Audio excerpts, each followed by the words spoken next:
for 2 years. Stop paying more than you have to. Schedule an in-home estimate right now at 866-90-NATION or visit windownation.com. Picture this, the perfect summer barbecue. No stress, no responsibilities, just all your friends, burgers sizzling, hot dogs cooking, Pepsi Zero Sugar fizzing, and a backyard of very, very happy people. Oh yeah, we could get used to this. Very, very used to this. Grilling. Better with Pepsi. For a limited time, get 2 20-ounce Pepsis for only $4.25 at Refuel. So hurry in and enjoy an ice-cold Pepsi today. Prescriptions require an online consultation with a healthcare provider who will determine if appropriate. Restrictions apply. See website for details and important safety information. Subscription required. Price varies based on product and subscription plan. Hey guys, did you know there's a generic form of Viagra that works just the same, but is 95% cheaper? And you can get it online? Go to hims.com/joy. Through Hims, you'll get a free medical consultation, discreet shipping if prescribed, and the process is 100% online. To start your free online visit, go to hims.com/joy. That's HIMS.com/JOY. Find what you love, love what you find. A Total Wine and More. There's so much waiting for you. All kinds of beers and thousands of wines. Guides in the know and prices so low. It just might blow your mind. You're gonna find what you love and love what you find. Only at Total Wine and More. Drink responsibly. B21. Veterans, did you know VA mortgage rates have plummeted and you can now access up to 100% of your home's equity and turn that into cash right now? Hey, it's Roger Moore, President and CEO of Loan Pronto, announcing our VA Equity Advantage program. This VA offer can get you 50, 70, 100,000 cash out with no junk fees and no hassle, with APRs in the 5s. You can pay off all those credit cards, personal loans, car loans, and get one easy-to-manage payment. Veterans we help save on average $850 per month. And listen, if you're a veteran with a current mortgage rate over 6.25%, we can do a streamlined refinance with no income verification and no appraisal, saving you hundreds a month. At Loan Pronto, we respect what you've done for our country, and we show it. Call now and ask about our special VA Equity Advantage program. 919-381-1760. 919-381-1760. LoanPronto.com. 919-381-1760. Equal housing lender. NMLS 166-1781. Subject to lender approval. NMLS consumeraccess.org. From the Canes to the Panthers to all of the college sports in the Triangle, we cover it all on the Best of the Drive with Tim Donnelly podcast. Brought to you by Coach Pete at Capital Financial Advisory Group. Visit us at capitalfinancialusa.com. This hour of buzzer-beating, nail-biting, edge-of-your-seat sports action on 99.9 The Fan is powered by Ritchie Law Firm Injury Lawyers. Visit GotBryan.com. That's GotBryan.com. WCMC-FM HD1 Holly Springs. You're listening to The Adam Gold Show on the North Carolina Sports Network. I think 4 teams from this league should get in every year because this is the best league. This is the NFL of college football in my mind. It stretches from coast to coast, different time zones, different weather. That's not to diminish any other league. The SEC is amazing. These other leagues are great, but the challenge in the Big Ten is going to be really difficult.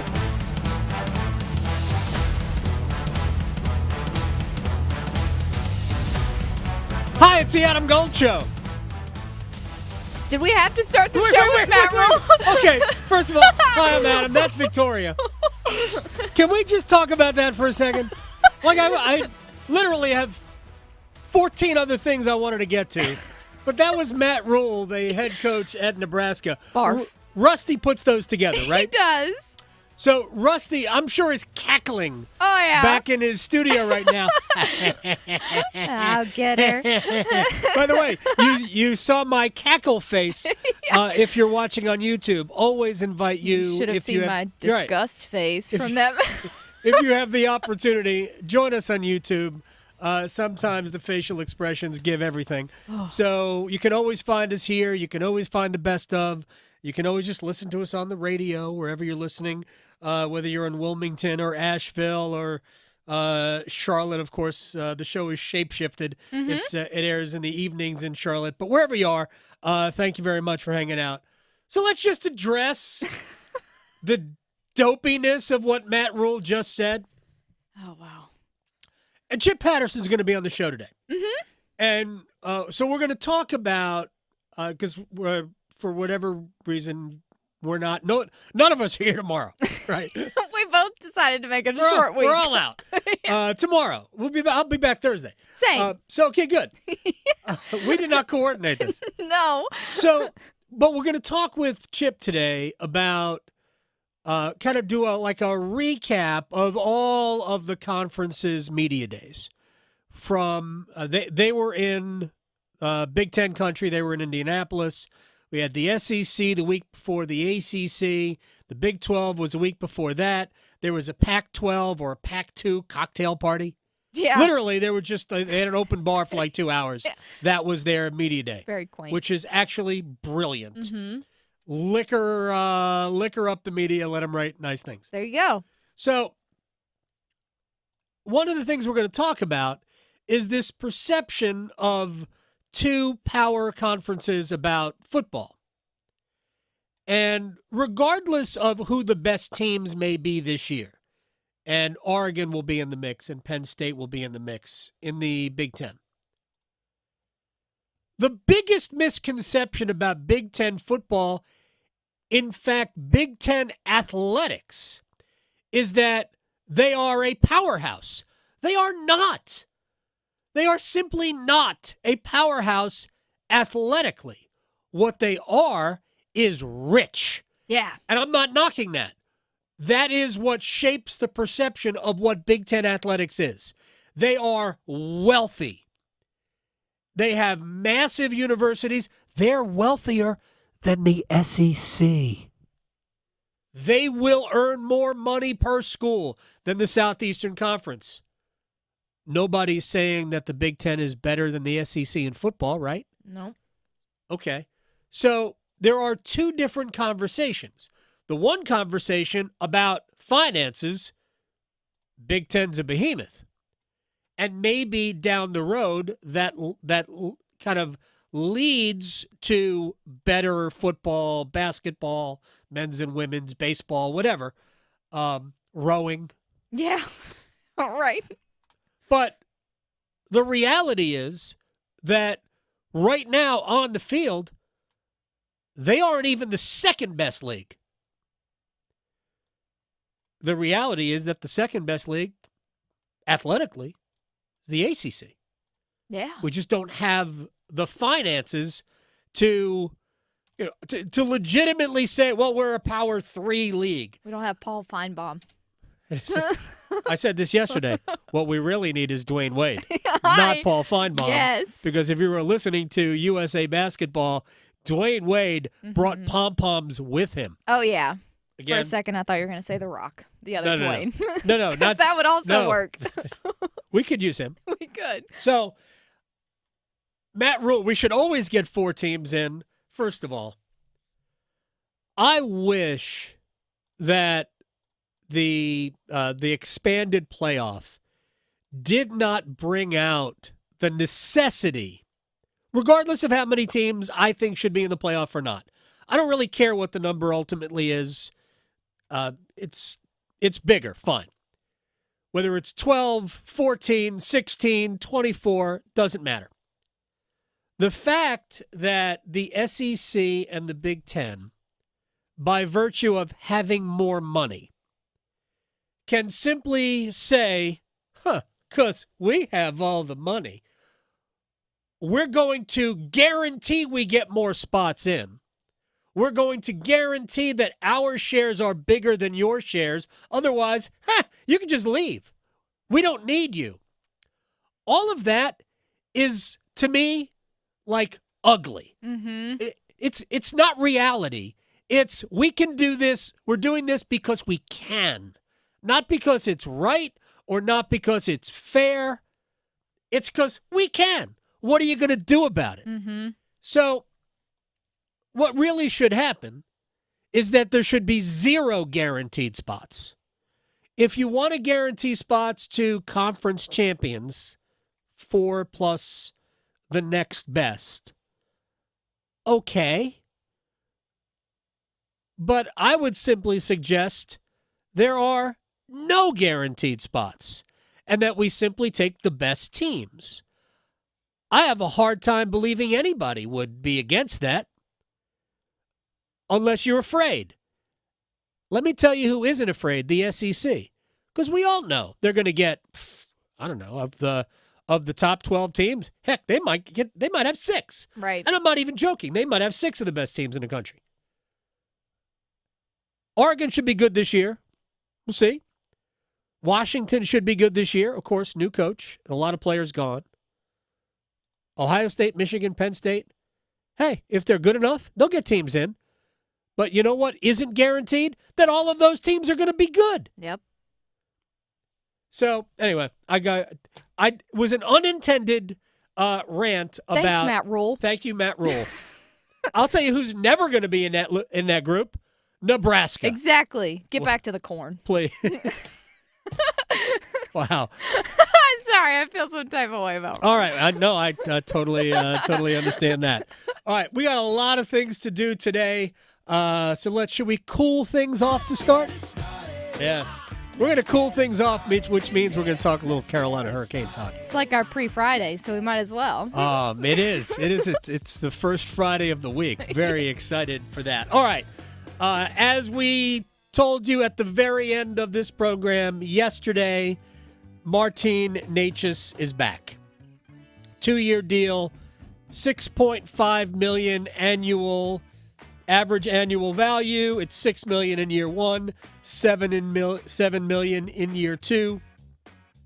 For those people who are listening locally here in Raleigh, you may have heard me spend the first, 12 or so minutes of Tim Donnelly's show comes on after us. Yeah. I joined him, and we talked about this. So, and you were on WRAL last night. I watched you after the Olympics. Was I? Yeah. Interesting. I cut a little clip of you breaking the news, and it made it to the TV somehow. Oh, really? Very nice. I didn't even know that. And nobody told me. Okay, so here's the deal. Because I want to dig into this just a little bit. And there will be a mini podcast about this tonight, unless large other stuff happens and it needs to be a larger podcast. So I want to go, and I'll go through more of the minutia about this on the podcast later. But we can deal with some of the stuff now, because I think there are misconceptions about the player, and I think there are misconceptions about the relationship. One, I have no way of knowing for a fact, but having been around the team enough and spoken to the player enough, I don't believe Martin Necas was ever miserable last year. I think the characterization of him as miserable is absolutely incorrect. Okay? I do think he was upset that his name kept coming up in trade conversations. And part of that is you're good, the contract is up, and even though you're a restricted free agent, there's super amounts of potential, and you notice his name came up in major trade conversations. So even though I don't believe for a single solitary second that they were really going to acquire Elias Pettersson from the Vancouver Canucks, if you're going to get a player of that ilk, somebody good has to go the other way. And that would be Necas, just like Necas came up in whatever conversations surrounded Matthew Tkachuk a couple of years prior, or maybe Timo Meier from San Jose. So it stands to reason that somebody like that would have been going the other way in that trade. Necas can be frustrated or angry about that, or he can be flattered about that, because that's what it would have taken to land a player that we were just discussing about potentially acquiring. So I don't believe he was ever miserable. I believe he was frustrated because this is the only organization he's known, good or bad. It's frustrating, and maybe it's annoying to hear your name in trade conversations. I think he was resigned to departing via trade at the deadline, because I actually spoke to him right after the deadline And I did not get into that because it was one of those pregame conversations that last 2.5 minutes, and we're not going to get into deep philosophical things. You know, the opponent, how you play it, blah, blah, blah. And he sort of led on that, hey, I'm here. We're going to move forward, and now it's about, doing the best we can. So it was on his mind around trade deadline time, and that, to me, is natural. So I don't believe that there was a real problem from the players' side with the team, and I don't believe there is a real problem from the players' side with the head coach. By the way, dads are dads, right? Yeah, they'll always be dads. Necas is frustrated because of his role. Dad sees his son frustrated, so dad's like, yeah, whatever. I don't know what you would say in Czech. I'll tell you what, this is a side note, but with the Olympics, Frederick, his dad was so cute cheering him on. He's the gymnast. Oh my gosh, you want to talk about a dad in your corner. Frederick Richards was great. He was fantastic. We're going to talk about the U.S. Men's gymnastics team in a minute. Oh, yeah. That was what I was referring to yesterday. They were happy. Japan won. Right. The U.S. won bronze. They were way happier than Japan. Yes. China, silver, very upset. Mm-hmm. Oh, yeah. You would have thought they finished 8th. Yeah, they didn't do so hot. And again, I don't know how that's going to play back in Beijing. Anyway, let me continue on with Necas. So I think he was frustrated by his role, right? If you think about the things that got to Marty, he wants to be, top power play unit. He was 6th among Carolina forwards in power play time on ice. That's second unit, right? But let's examine why he was 6th or why he was on the second unit. Do we remember this? Remember, midway through the season, Carolina really only had one bona fide power play option on the blue line. Like, Brady Shea was good on the power play, but Brady Shea is not an entry guy. And Brady Shea was on the second unit. Martin Necas was termed the one-man entry. So because of to balance out the two units, because you could have Aho or Jarvis or Burns entering the zone with the puck, Necas was always on the second unit, it seemed, because they needed somebody to get the puck in the zone. So, and maybe that could have been Burns, and Burns is not great at it, but that's, I think, has a lot to do with why Necas was on the second unit. Necas was first among Carolina Hurricanes forwards in even strength time on ice. Actually, 5-on-5 time on ice. Aho was slightly ahead of him at even strength, meaning 4-on-4 or 3-on-3. Of course, Necas and Aho were on the ice more than anybody at 3-on-3. Necas and Aho by a lot more on the ice more than anybody else at 3-on-3. So the frustration about not being on the top power play unit, I get, but there was a reason he was on the second power play unit. And this year, if we look at it, there's likely going to be one power play unit. Like, not even going to lie. I mean, we'll have a second one. Makes me nervous. We'll have it. No, we're going to have a second one. First one's going to be great. Oh, yeah. I mean, first, we know who's going to be on it. Right. Aho, Jarvis, Svechnikov, Necas. Not sweating and that. Shane Gostisbehere. Yeah. That's our first power play unit. Right. I tell you this right now. Yep. The second power play unit, you're on it. Yes. I'm on it. Let's go. Can you skate? No, but I Neither can stretch like Martin Necas. I'll slide. I can't skate. That second power play unit might be the Jordan Staal line. Yeah. I honestly... Right. That unit is not going to get a lot Stormy's going to be on the ice. It's not going to get a lot of time. We might put the backup goalie out there. There we go. For all we know. Where's Anyway. Darling? No, not him. No, gosh, no. What? Why did you bring him up? I don't know. That was completely uncalled for. At V underscore the There's underscores into the yeah. That's me. Anyway, so he's going to get plenty of first power play unit time. He's also, I think, going to get penalty kill time. Because go back 2 years, not this year or this past year, not the year before, but the year before that, 21 22. Necas was 6th on the team among forwards in penalty kill time on ice. He was part of the penalty kill. And then this Seth Jarvis fella came along and took that time. And so Necas, because defense, especially this past year, was poor. It was a bad defensive year for Marty. So he fell out of the rotation in terms of the penalty kill, which, again, not that big a surprise. Hurricanes have tons of guys who can kill penalties. It didn't really cost Necas in terms of ice time. And he still was well over 17 minutes time on ice and more than 18 minutes at even strength. So the bottom line is that he has an opportunity to get a lot of responsibility back. And we can talk all day long about he wants this, he wants that. My read on the player is that the responsibility of being needed is the most important thing, more important than playing center. I'm not sure he's ever going to play center here, and I'm not sure he's ever going to play center anywhere in the NHL.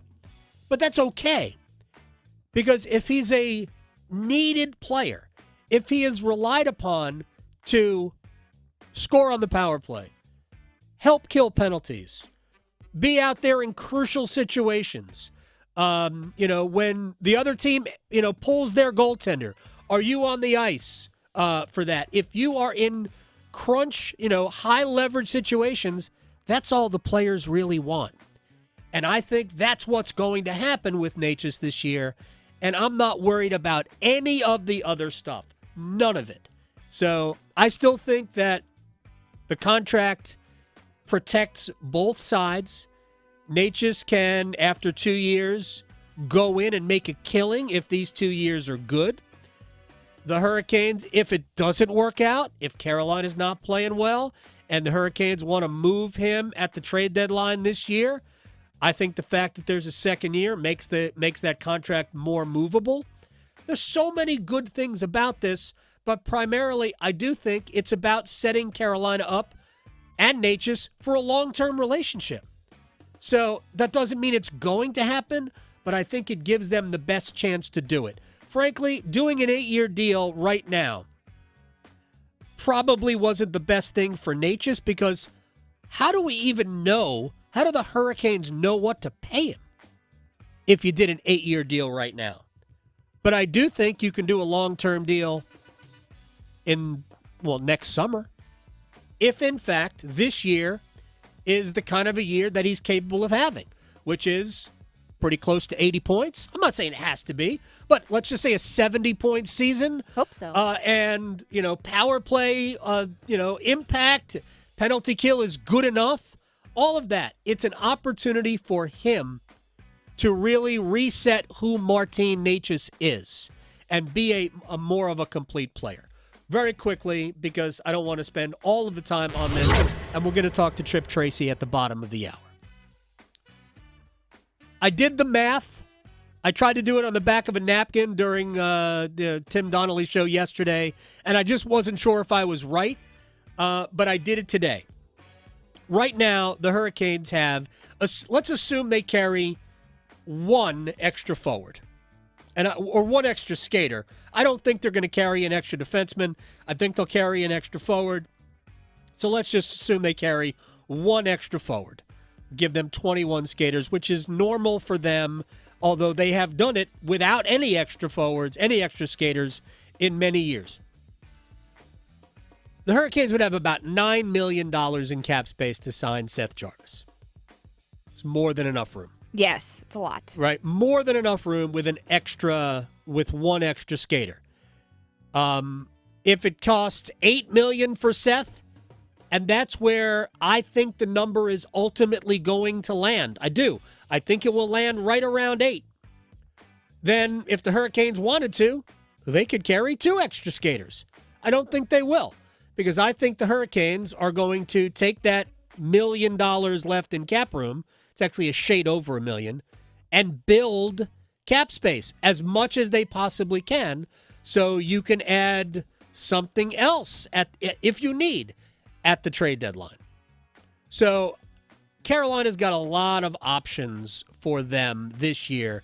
But I also think that this was always Jarvis's deal was always going to be the last one because now you have some certainty. Because if you had gone to arbitration with Necas, who knows, that number could have come back at 7.5 as opposed to 6.5, and now you've got less room. We also, as I've mentioned before, we don't have clarity yet on Jesper Fast and what his status is for this year and, in fact, the future.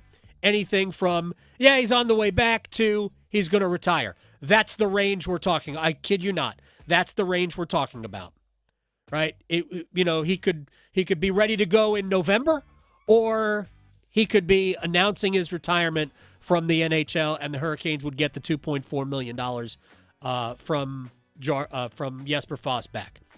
So, I think the Jarvis thing was always going to be last because now they know exactly what they have to play with. And I'll talk about this in the podcast. If you look ahead to next year, oh boy. I'll just say this, and then we'll move on to a couple of other quick things. Next year, the Hurricanes could be looking at as much as $20 million in cap space with only luxuries needed. Wow. I kid you not. So you can legitimately go out and find a center who can play in your top six. And you could add a forward. Or you could add a goalie. Understanding that you're going to have to pay Scott Morrow and Alexander Nikishin the year after that, but still. There's a lot of things that could happen with this franchise to the good next offseason. That's a good place to be. So if this year is the dip, I still think they're a playoff team. Pretty good dip. Well, the Carolina Panthers are going to the Super Bowl this year, so we'll have them to keep us busy. Speaking of the Panthers, so this is what I'm going to get to very quickly before the break, and Tripp Tracy, again, will join us at the bottom of this hour. Rashad Penny is announcing his retirement, or announced his retirement. The team put him on the PUP retired list, whatever list you have to put a player on when he's about to retire. There was a time where he looked like he was going to be amazing. Couldn't stay healthy. Dave Canales was the passing game coordinator with the Seahawks when Penny had his best year. He averaged more than 6 yards a carry in 21, and about 750 yards rushing, and averaged like 6.3 yards a carry. For his career, he's over 5 yards per. I think it's 5.3 yards per carry in his career. But this is the nature of the NFL. It's why I say, why is anybody ever concerned that he won't get a second contract? How many players do? So he was a very effective runner, big back, didn't catch the ball great, but whatever. He was going to be part of the mix here potentially, but he announced his retirement today. So, yeah, and you've heard about Sam Franklin. He's got a broken foot. Oh, Special teams, Sam Franklin has a broken foot, and he could be out for the rest of the season. Not only special teams, but also I think they were counting on him in the secondary as well. So this is what we want. This is not what we want. What we don't want are injuries during training camp. Mm-hmm. We absolutely don't need to see that. That was an area of weakness for the Panthers, the secondary. I think it's big areas, but yes, that's one. I do think that it wouldn't be the worst thing in the world to go see, hey, what is Stephon Gilmore doing? Mm-hmm. I know Jadeveon Clowney is working on it. All right. We're going to talk more about the Panthers later. We're going to talk NFL. I've got a great question about Jerry Jones and some thoughts he's got about the Sunday ticket deal. And we'll also talk some Olympics because the Olympics have been amazing so far. Television ratings for the Olympics through the roof. So all the people who decided that they were going to boycott the Olympics because you didn't like the opening ceremonies, you're the outlier. Mm-hmm. Just so you know, you're the outlier. And I'm not saying that you're wrong to do it. I'm not getting into that conversation. Right. There's just a lot of people. The Olympics have been tremendous television. Tripp Tracy, also tremendous television. Next. Going beyond the box scores. Adam Gold on the North Carolina Sports Network. Are you ready? From 54, snap and hold are good. Kick is on the way, plenty of leg, and it is good! Over the middle it goes, and he's got Puka Nacua to the 30, to the 20. No one's going to catch him. Back to throw. Crosby off the edge, and he's got him back at the 23! Tua back to throw. Deep, down the numbers on the left, and the Cheetahs got it! Touchdown! The NFL kicks off August 1st on 99.9 The Fan, the Triangle Sports leader. Hey, it's Adam Gold from my friends at FanDuel, America's #1 sports book, and here's how we prove that we are #1. New customers right now can get $150 in bonus bets if your first $5 wager wins. So let's pick the biggest favorite on the board, USA women's basketball against anybody, and just go with that. And then pick up our $150 in bonus bets as long as the $5 wager hits. Don't miss your chance to get this deal. FanDuel.com/AdamGold. FanDuel.com/AdamGold. Sign up, start betting the games today. Make every moment more with FanDuel. Do it. 21 or over and present in North Carolina. First online real money wager only. $5 first deposit required. Bonuses issued as non-withdrawable bonus bets that expire 7 days after receipt. Restrictions apply. See full terms at FanDuel.com/sportsbook. Gambling problem? Call 877-718-5543 or visit morethanagame.nc.gov. I spray and scrub, but the soap scum in my bathtub is still there. I spray and scrub, but the burnt sauce on my stovetop sticks around. Sprays can leave grime behind, but Mr. Clean Ultra Foamy Magic Eraser combines the scrubbing power of an eraser with the cleaning power of Dawn to melt away tough messes on contact. Just wet, squeeze, and erase. Stop spraying, start erasing, and clean with more magic than ever with Ultra Foamy Magic Eraser. Mr. Clean, Mr. Clean. If Heineken Silver was a 60-second radio ad, it'd tell you all the stuff you need to know in only 30 seconds to keep things light and refreshing. Seriously, time me. Heineken Silver, a world-class light beer that's surprisingly crisp and refreshing, made with only premium quality ingredients and just 2.9 grams of carbs and 95 calories, all without compromising on taste. Heineken Silver, all the taste, no bitter endings. Order now at Heineken.com/silver. Must be 21 and older to purchase. Enjoy Heineken responsibly. Whew, 30 seconds, that's it. Done. Peace. Hey, John, why so glum? I just got let go. The company's downsizing. This is the third time in the last 2 years. I'm done with this. Have you thought about My Computer Career? I've heard they can train you for a career in IT in just a few months, including cybersecurity and the basics of AI. And you don't need prior training or experience. Now that's a recession-resistant career. Wow, thanks. I'll check them out. Go to mycomputercareer.edu and take the free career evaluation. mycomputercareer.edu. Financial aid is available for qualified students, including the GI Bill. Here's Brandon with Parkway Sleep Centers. Tired of waiting for a sleep treatment? At other sleep centers, it can take 6 to 8 months just to get an appointment and cost you thousands more. Not Parkway Sleep Health Centers. We schedule you within weeks and we'll save you money too. We have over 20 years of experience serving the Triangle. Let our expert team help you sleep better sooner. End your sleep problems. Live your best life. Experience the Parkway Sleep difference. Visit parkwaysleep.com and start your journey to better sleep today. Parkway Sleep Health Centers. Sound sleep. Sound health. Hey, contact lens wearers, are you tired of wasting time and money every day putting contacts in, taking them out, cleaning, ordering new ones, glasses, prescription sunglasses? Dr. Lori Travers and Travers LASIK can change your life. About 5 minutes per eye. You could go back to work the very next day. 2 years, zero interest financing is available, and $1,000 off is available. 919-510-6830. 919-510-6830. Make the call. You can go online, traverslasik.com. This is Adam Gold. He takes the hat. It was like somebody who works there, was wearing a baseball cap. Takes it off the kid's head and puts it on the hostess station. Just takes the hat off this guy and puts it down. Excuse you? Like that's exactly what I went. I'm like, excuse me? Right. Well, what are you doing? The Adam Gold Show.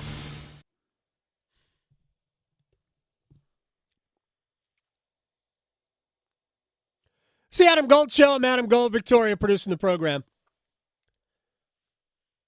Martin Necas signed his contract, 2 years, $6.5 million annually, $6 million in year one, $7 million in year two.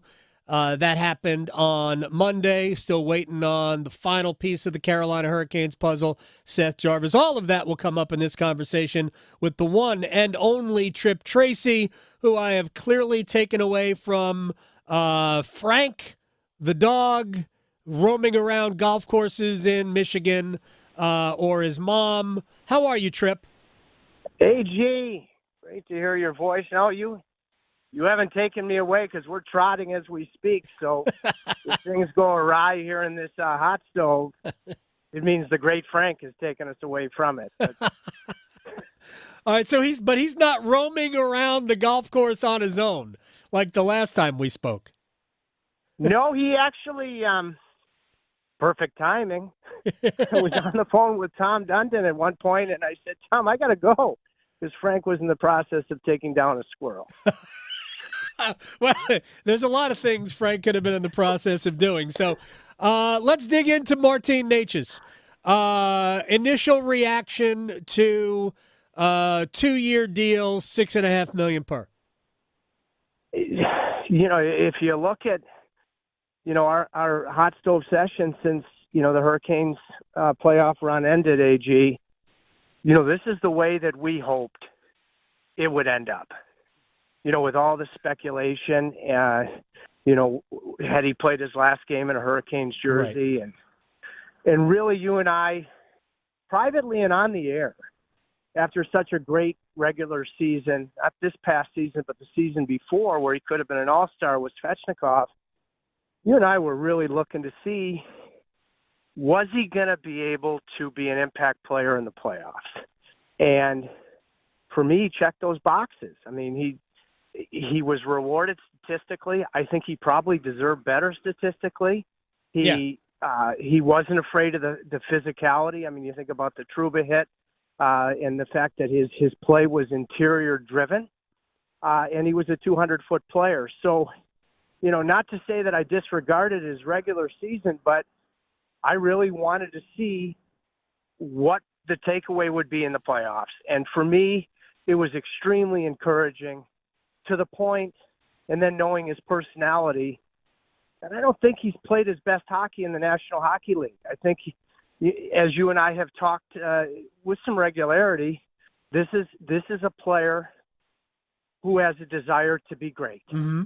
And he's no longer going to be just a support piece. He's going to be a relied upon leader on this hockey team. So there's no question that Carolina is the best place for him. And now it's up to him to take the big steps in his career. And when I think about his appetite, and I think he's shown a lot of mental toughness in his career because, even for a 2017 first-round pick, nothing's been given to him. Right. And he has shown the ability in the past to let tough seasons go and focus on the present and focus on, the next positive steps as a hockey player. So I was delighted to see the news. I think it's a good number. It gets him, obviously, to unrestricted free agency in a couple of years. I would have really had a tough time seeing Necas go to another organization and take the steps in his career as an all-around player, as a playoff performer, that I happen to be, a big believer that he's capable of in Carolina. So I factor all that together, and, this is exactly where I hope the conclusion would find itself. Oh, you and I are on the same page with regards to what his potential is. Just looking at the last 2 years, it's funny that they're really polar opposites, because last year's regular season was statistically excellent in basically in every possible way, except the end of the regular season was a big drop-off in production. And in the playoffs 2 years ago, it was basically a zero, except for that one game against the Devils, Game 4 in New Jersey, where he made two of the great, offensive skill plays. Maybe something that he was the only one capable on the roster of pulling off 2 goals against the Devils. But last year, while the regular season wasn't as good, you and I agreed the playoffs was it was a different player. And I wonder if you've thought about the players he was playing with, and maybe if that had something to do with it, because you wouldn't have thought that Necas with Jack Drury and Jordan Martinook would have been such an effective line, but it was argued. I mean, it was a super effective line. It just didn't score quite enough. I sure thought they were Carolina's best line in Game 6 against the Rangers. I really did. And, I remember, I think I shared it with you before, because I go down to the bench for the bench interview on television, and it was right at the beginning. It was Raanta played that night against the Islanders, but it was announced the next day or two that Frederick Anderson had been diagnosed with a blood clot. So it was right at the beginning of November, end of October. And Necas always warms up late when I'm walking to the bench. And he had been playing with Jack Drury in the last couple of games, and you could see how much he loved playing with Drury. And when you get that type of compliment from a fellow player, that's a great compliment. And so it's really not that surprising to me. And the fact that Martinook has been a playoff performer. I mean, we know what he is. Yeah. But, I think it speaks to the fact that with the departures that Carolina has had and guys that have a absolute necessity, not in a support fashion, but in a central leadership fashion, specifically Necas, to take big-time steps in their career, that who knows? You might see that type of chemistry between Necas and Drury again. I know that Rod's message to Martin Necas, Rod has spoken about it in his exit meetings before he went and won the World Championships with Czechia, was next year's your year. It's your year to truly take charge. Yeah. And I would have hated it if he took charge in another organization, which if he can put it all together, because you just said it perfectly, a season ago in the regular season and then this recent playoffs, you're talking about a game-changing player and a complete player. Yeah, and I think, ultimately it comes down to responsibility and what you are asked to do for the team. And I think Necas is going to be asked to do a lot, probably out of necessity. There aren't that many options as Rod has had in the past. But I think Necas will get penalty kill time back with at least two players who killed penalties last year, probably not being in the mix. Certainly Teuvo Teravainen's not here. We don't know what the status of Jesper Fast is. So Necas is as liable as anybody to get penalty kill time. And he did it a couple of years ago, 3 years ago, and was actually fairly good at it a few years ago. And then that Seth Jarvis kid came and took his lunch money. We'll get to Seth in a minute. Did you put any stock into the Marty's dad, he wants a trade, all of that, or is that just normal frustration from everything that came out at the end of the year? I would chalk it up to unfortunate that ended up coming out publicly, whatever the extent of it is. But I remember, as I'm in Michigan right now, I remember a couple of years ago, before he had that great regular season that you mentioned, that he could have been in the All-Star game with Svechnikov in Florida. I remember going to the grocery store in July prior to that season because he had a rough season. And, we spoke, and I could tell that because he really worked that summer on his mental strength and the ability to specifically let bad shifts go within a hockey game. And the way that he responded told me that this is a player and a person that has the ability to let go of yesterday. And I think that applies here moving forward because there's no denying the fact that there's been a lot of drama on both sides. Right. It got to the point where it was public drama. There was massive speculation and even anticipation that he wouldn't be a Hurricane any longer. So now that he signed the 2-year deal, it's up to Martin Necas, and he has shown a propensity to do it before.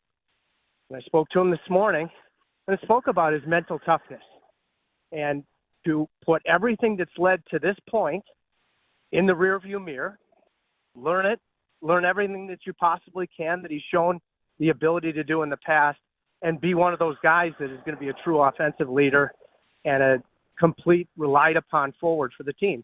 He's done it before. He's got to do it again, even with a bigger responsibility. All right, I'm going to ask you about Seth Jarvis here in a second, but real quick, you spoke to him today or early, maybe yesterday. Is he excited about this? Yeah, he's excited. I get up so darn early. It's 5 o'clock in the morning because I don't like to rush through my coffee. And, so at 5:30 in the morning, there are only a few people that I can speak to in the United States. So that's usually when all of my European concentration occurs because they're 6 hours ahead. So, I just spoke to him. I've always been a big believer in the person that Necas is. I really have always been. That's not to say I've been very honest about the learning curve moments, the individualistic moments, the defensive liability moments on the air. But I've always seen a player that has a tremendous hockey IQ and that desire to be great. And that's what makes me, that's just what I enforced to him today and how excited I was to see him coming back and is going to be such a heavily relied upon player of the team. All right, now the next and the final piece of this roster puzzle is Seth Jarvis. Plenty of room. Contract, amount is not going to be an issue. And my understanding is they're relatively close on this deal. They're basically at the 3-yard line. It's time to drag this across the line.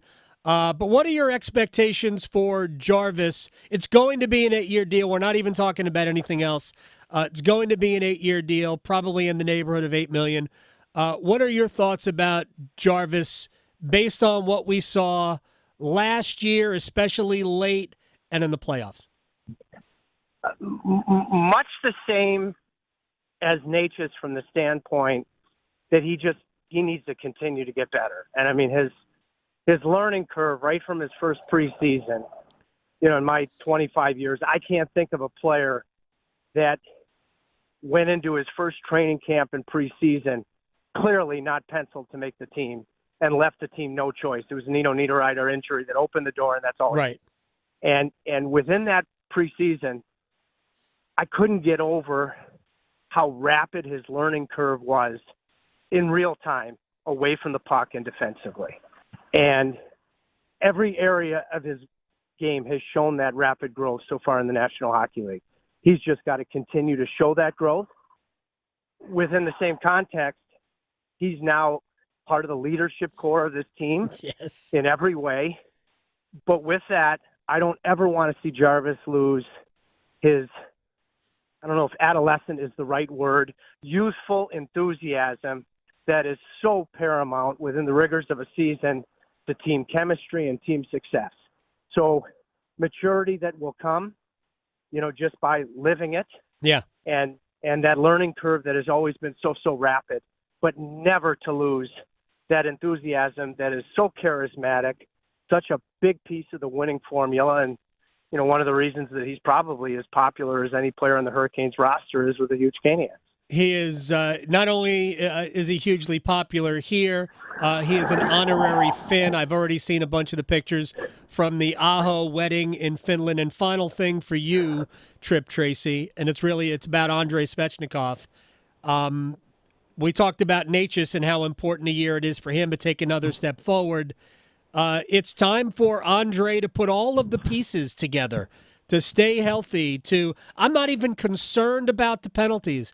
Like, honestly, he can commit a penalty a game if he gets the other stuff all on board. Not only the physicality, but turn that into production as well and start being the 30-goal, 75 to 80-point guy, maybe even 85-point guy, because there's no reason if Aho is a 90-point player, there's no reason that Andrei can't be an 80 or 85-point player. Amen. And as you open the show talking about Necas, we've mentioned it before. Necas and Svechnikov are very, very tight. I think that their relationship has been very close, different nationalities, but two guys that really have become close friends growing up together in the Hurricanes organization. So Necas re-signing will only give that much more of a jolt to Svechnikov. And for Svechnikov, I think his big challenge is what I mentioned with Martin Necas, the work he did a couple of years ago mentally, on the mental portion of the game, not to let a bad shift or two ruin the rest of your night. Not to let a bad game or two turn into 6 or 7 bad games, to be able to reassess, recapture what your strengths are, and so any type of downward spiral is minimized. So when I think about Svechnikov, I think about that. I've seen it over in Russia. There's no question he's putting the work in. That's never even minutely questioned. But he's going to have the most mentally strong, especially when adversity hits, year he's had so far in the NHL. And a quick mention, by the way, too, because I saw that game that Svechnikov played with Orlov, Coach Hedkoff, and I actually reached out and had a nice, just via Instagram, first time I had a really nice conversation with Alexander Nikishin. And it was nice to go back and forth with what a player he is. My gosh, I hope yes. He comes at the end of next year. But I think Necas re-signing, not that Svechnikov needs that motor running because it's internally driven all the time, but Necas re-signing will only help that. And he's got to show the mental toughness that he can maximize on the great stretches of hockey, but be able to reset when he gets away from his game. Tripp Tracy, the one and only. Best to Frank, best to your mom. I will talk to you and see you soon. Love you, AG. Can't wait. All right, man. Tripp Tracy here. At Tripp Tracy on Twitter. Hurricanes game analyst. All right, when we come back, one-timers, very excited now about the way this team is shaping up. Very excited. It's good. It's all right. We'll do one-timers next hour. Chip Patterson. Serving it up hot and fresh every day. Adam Gold on the North Carolina Sports Network.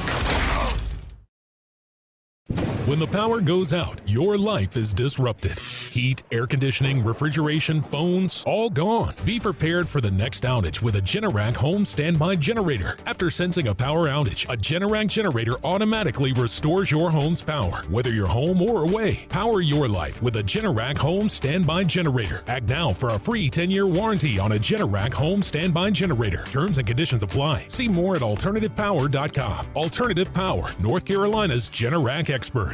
Everyone goes through tough times, and everyone can get through them, as long as they don't have to do it alone.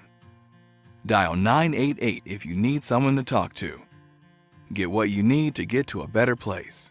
Together, we'll find the care that works best for you. We're here 24/7.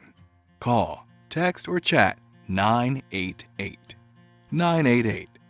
Let's get through it together.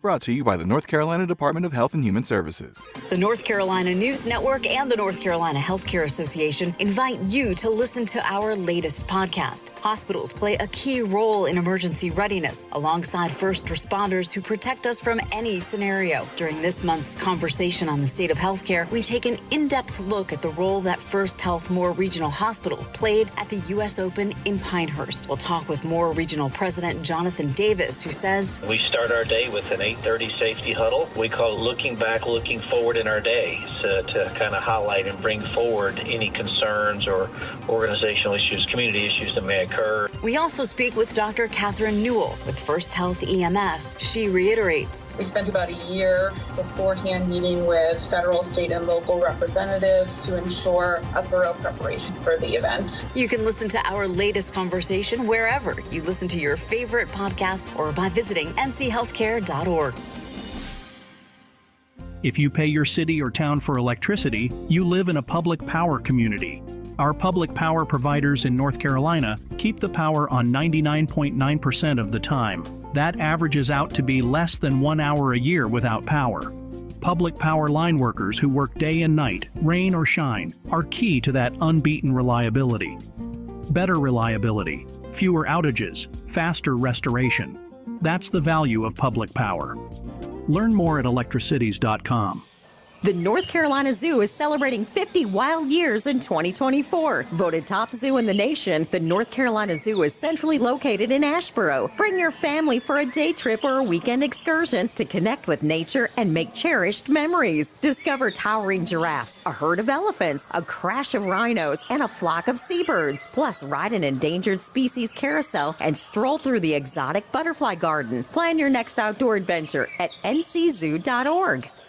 At North Carolina Farm Bureau Insurance, We believe that getting to know you is the best way to protect what you love most. We have friendly agents in every county to help you prepare for the unexpected. And when life doesn't go as planned, our award-winning claims team will be with you every step of the way. Find a local agent today at ncfbins.com. North Carolina Farm Bureau Insurance. Helping you is what we do best.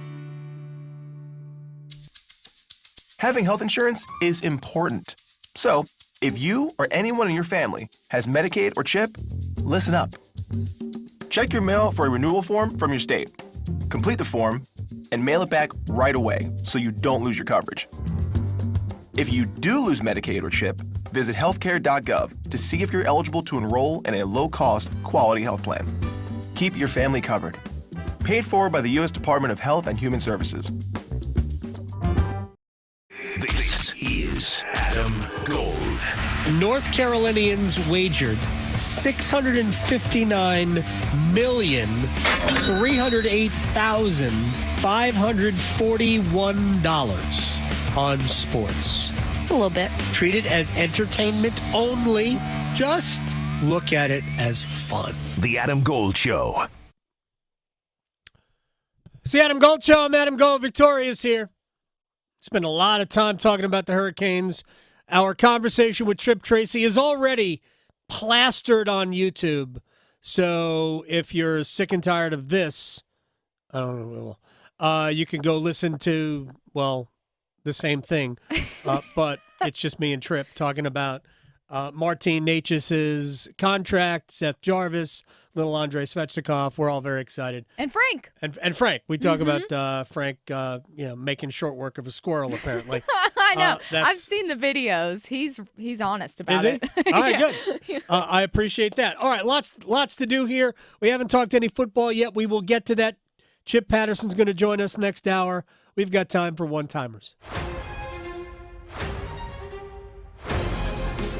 Okay, so this is all Canes related right now. It's relevant. Now, I know we've been talking a lot about Martin Necas' contract, but we still have someone out there that needs to, sign on the dotted line and finish things up. Right. Our favorite Seth Jarvis. Jarvie needs it. So if you had to guesstimate when we might get the official word, when would you potentially see it happening? Everything is in place. It could happen today. It won't, because I know this organization. So they're, as far as I can tell, maybe about $500,000 annually apart. How long does it take to bridge that gap? I do think it'll be expedited because there's nothing else to find out. We know how much room Carolina has. I could argue that they were waiting because there was some uncertainty about how much room they had, but now they know they have more than enough room. My guess it happens by middle of August. Okay. We have some time. Yeah, we have plenty of time. Mm-hmm. We have really till middle of September, but I think it'll happen sooner. All right. And this may be last but not least. So now that Necas is locked in, who do you think will work best with him, since he's definitely going to be a focal point on his line? Here's just a guess. A couple of years ago at the start of the season, Kokaniemi, Svechnikov, and Necas were really, really productive as a trio. I think that's how they will start the season. Whether or not that remains the way, a thing going forward, but I think that's how they will start the season. But Necas should work well with anybody, right? All right, Chip Patterson next hour. Raleigh to Boone, Charlotte to Chapel Hill. Your Carolina is covered. Adam Gold on the North Carolina Sports Network. Move your sports day forward. Do you want to be at a place that's perfectly content, where it wants to be, ready to be a game changer, ready to shake things up? I think that's where I want to be. I want to be in a place where others want to be, not in a place where others don't want to be, and that's the whole problem with what happened yesterday at ACC Media Days. We're not talking about the sports. We're talking about the courts. Get set up. Join Next Up with Paul Ihander. Mornings at 9 on 99.9 The Fan, the Triangle Sports Leader. It's almost football season in the Bull City, and your Duke Blue Devils are back. Cheer on Duke football as they take on the Elon Phoenix in the home opener at Brooks Field at Wallace Wade Stadium, Friday, August 30th at 7:30 p.m. Tickets start at just $20. New this season, add the Devil's Deck in-stadium experience to your ticket and get exclusive access to the end zone tailgate space with all-you-can-eat food and drink. Tickets on sale now at goduke.com/football tips. Duke football, bleed blue. Window Nation can help beat the heat in your home with a buy two, get two free offer on insulated, energy-efficient windows, plus 0 down and no interest or payments for 2 years. Schedule an in-home estimate now at 866-90NATION or windownation.com.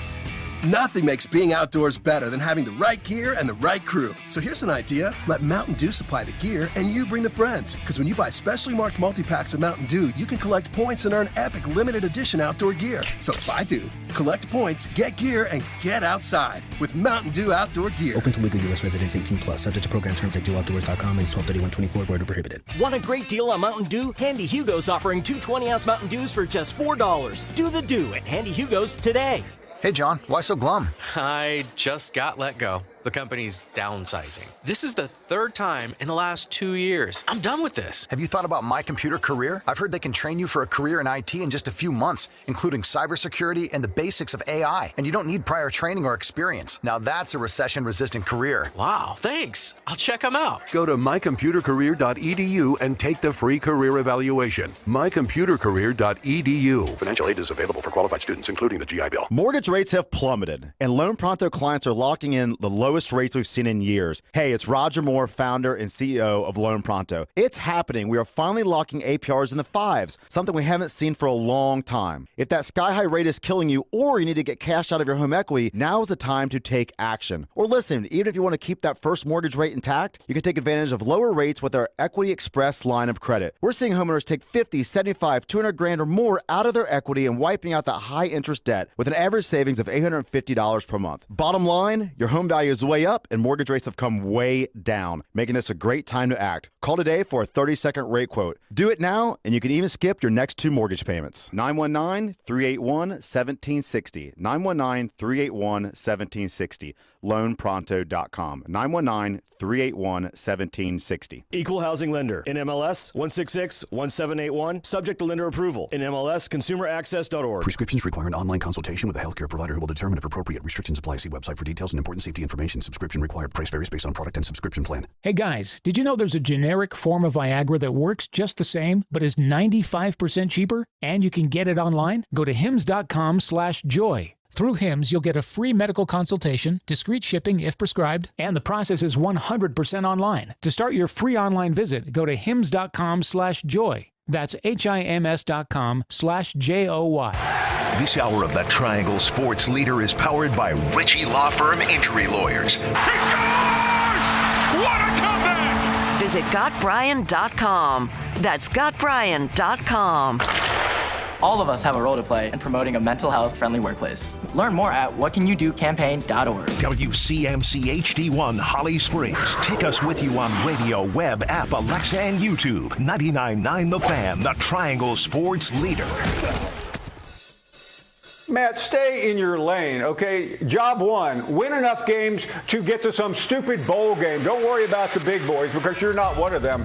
We saw what you did in the NFL. You were a complete disaster in Carolina. You somehow got this job in Nebraska, and you're talking like you belong at the table with Ohio State and Georgia. You don't. Just try to win maybe 6 games. Quit choking big games on the final play and leave the punditry to the professionals.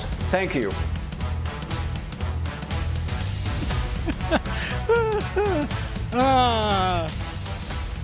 Yeah, Rusty went to town. I know. Rusty heard one thing from Matt Rule, and then now we're just bringing out the big guns. Now he's making me side with Paul Feinbaum. Yeah, look, I really don't have a problem with Paul Feinbaum. No.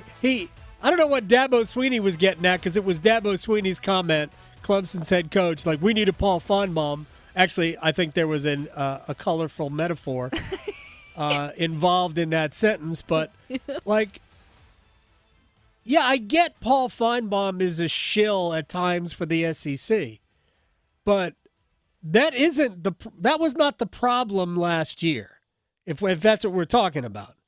But anyway, we don't have to get into it. We'll talk about it with Chip Patterson, who will join us in about 15 minutes. But why not? Breaking news. 2 days in a row. The Hurricanes have signed Eric Staal to a one-day contract. He will retire from the NHL, and he will retire with his one-day contract, terms not disclosed, as a Carolina Hurricane. And for Hurricanes fans, I'm going to give all of you who really slandered Eric Staal for many years, I'm going to give every single one of you a full pardon for that behavior, 100% across the board. Staal, other than Rod Brind'Amour, when we are talking about a Carolina Hurricane, other than Rod Brind'Amour, Eric Staal is the best player in Carolina Hurricanes history. He was the best player on a series of horrible teams who rarely played with great players and still posted some pretty doggone good numbers. He was not treated well by the fans, much like Cam Ward was not treated well by the fans. I watched him grow into maybe at times a reluctant captain when he was handed the C by Jim Rutherford, even while Rod Brind'Amour was still the captain. That was awkward. I remember that being, that's kind of strange. But it was at a time where whoever your best player was, and Eric Staal was undoubtedly Carolina's best player, whoever your best player was, that was your captain. And it was tough to watch him go through all of the fans who wanted him to be something that he wanted to be, but that he couldn't be playing with the players he was playing with. He was at one point, I believe, the second highest paid player in the NHL. No joke. And I think we'd all agree he wasn't the second best player in the NHL. And sometimes with that salary, there comes unrealistic expectations. But I watched him grow from a kind of a reluctant captain to a great leader. By the time his time with the Hurricanes had run its course, he was a tremendous presence in the locker room, smart, thoughtful, funny, self-deprecating, all of that. I remember when he came back, just like when Cam Ward came back, I remember all those things and how it was tough for them. I remember how thrilled he was to have his brother here. And I felt bad for both players when Eric was traded. I felt bad for Jordan because, well, he's obviously still here, and his number's going to go, 11's going to go in the rafters. 12, now, the Hurricanes have a Hall of Fame. And for those people who have a vote, I mean, maybe even somebody right now here, I wasn't sure if he was going to be considered this year because you had to be retired, and you might even have to be retired for a year. But honestly, I don't even think there's going to be a vote on Eric Staal. Why would we? 12 goes up next to 17, next to 14, next to 2, next to 10. It goes right next to 30. I'm sorry, because nobody's going to wear 30 either. 12 goes up. 11 will at one point also. And I think it goes up I mean, automatically. They have not set a date for when they will bring him back to have the ceremony and have him talk to the crowd and all of that. But this is a very good day in Hurricanes history. He wanted to play. Remember 3 years ago, I guess it is now. Not this past year, the year before he was with Florida and played very well in a fourth-line role, and Florida went to the Stanley Cup Finals, and I thought Eric was a very good player for that team. Mark Staal also played on the Panthers that year. The year before, he wasn't in the NHL, but he kept himself in shape, and since the NHL was not providing players for the Winter Olympics, Eric Staal played for Team Canada.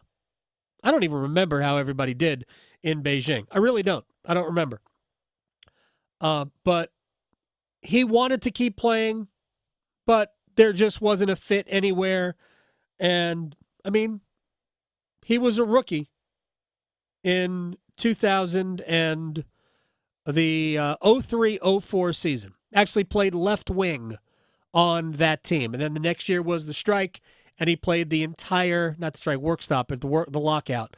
And he played the entire following season, 04-05 season, in the American Hockey League. I guess it was Lowell at the time. And then had 100 points in the Stanley Cup championship season. 45 goals, 55 assists. He scored some of the biggest goals in this franchise's history, whether it was that year or whether it was 2009. Good day for the Carolina Hurricanes. Great news. Doesn't mean anything for the team, but it means everything for the history of this franchise. And I'm excited for whenever the day comes where we put Eric Staal into the Hurricanes Hall of Fame, because he 100% deserves that honor, and he shouldn't wait a day for that to happen. So, good day for the Carolina Hurricanes. As for anything else, I'd spend 2 minutes doing take two. Well, we started with the Canes and Natures. We don't have to do that now. We just talked a whole bunch about the Hurricanes. USA basketball tomorrow against South Sudan. They've talked openly about not taking them lightly. Good idea, because you shouldn't. They just beat, who did they beat? Puerto Rico the other day. Not that Puerto Rico is a medal contender, but South Sudan is a medal contender. Let's see what else happened today. Canada beat Australia, had to rally to beat Australia. Duke's R.J. Barrett had, I believe, 23 points to lead Canada in scoring. And Spain beat Greece. Greece is now 0-2 in pool play. Giannis Antetokounmpo did all he could, had like 27 points, but Greece doesn't have really anybody, and they're going to bow out before we get to the medal round. Spain isn't even that good either, to be honest, but Spain won. The women, I think, play tomorrow also, or the day after, but the women, they're not going to lose a game. Men's soccer is being played right now, or they call it U23. It doesn't seem to be a great crowd over in France, but the United States against Guinea, and they beat New Zealand the last time out.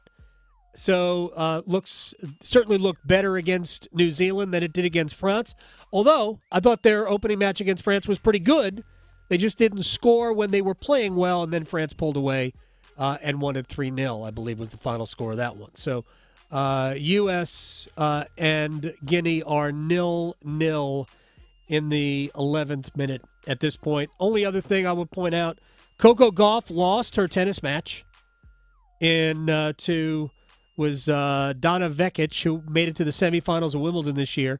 So Gauff is out of the Olympic tennis tournament before the round of 16, or maybe this was the round of 16 before the quarterfinals. She complained it was a controversial call that went against her, and probably should have been a situation where they replayed the point, because there was an overrule that came while she was about to make a play on a ball.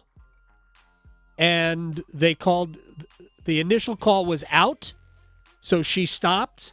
And then the overrule came from the chair umpire and called it in. To me, that's you replay the point because she was going to make a play on the ball, but they didn't.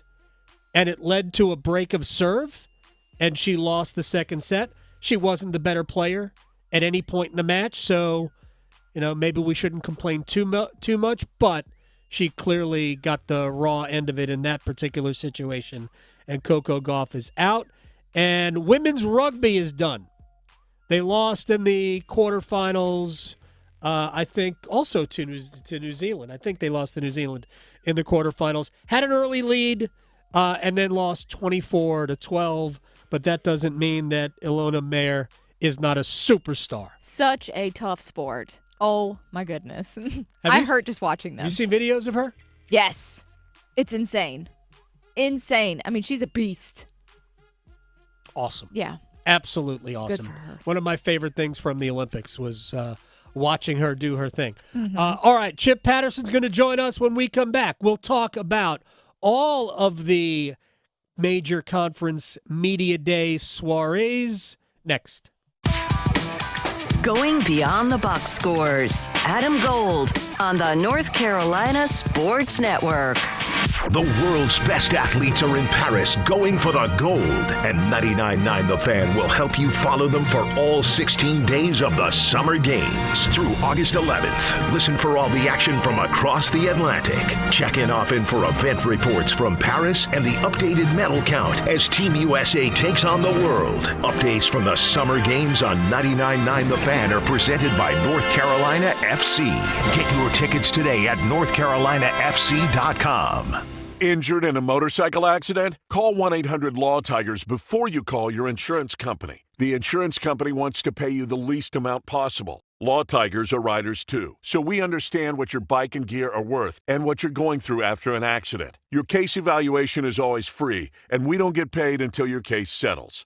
Call 1-800-LAW-TIGERS, North Carolina's motorcycle lawyers. Law Tigers is a network of independent law firms who are members of the American Association of Motorcycle Injury Lawyers. Law Tigers is not a law firm. The best things in life, they come in twos. 2 scoops of ice cream, 2 tacos. And now for a limited time, get our best deal of the year. Buy any phone when you switch to Consumer Cellular and get 2 months of service free. That's right, the same fast, reliable nationwide coverage as Big Wireless, now with 2 months free. Proof the best things in life really do come in twos. Visit consumercellular.com or call 1-888-FREEDOM. Second and third month of monthly base service fee waived for new customers with the purchase of a phone and activation by September 2nd, 2024. Taxes, fees, and third-party charges will apply. See website for additional details. It's bow time.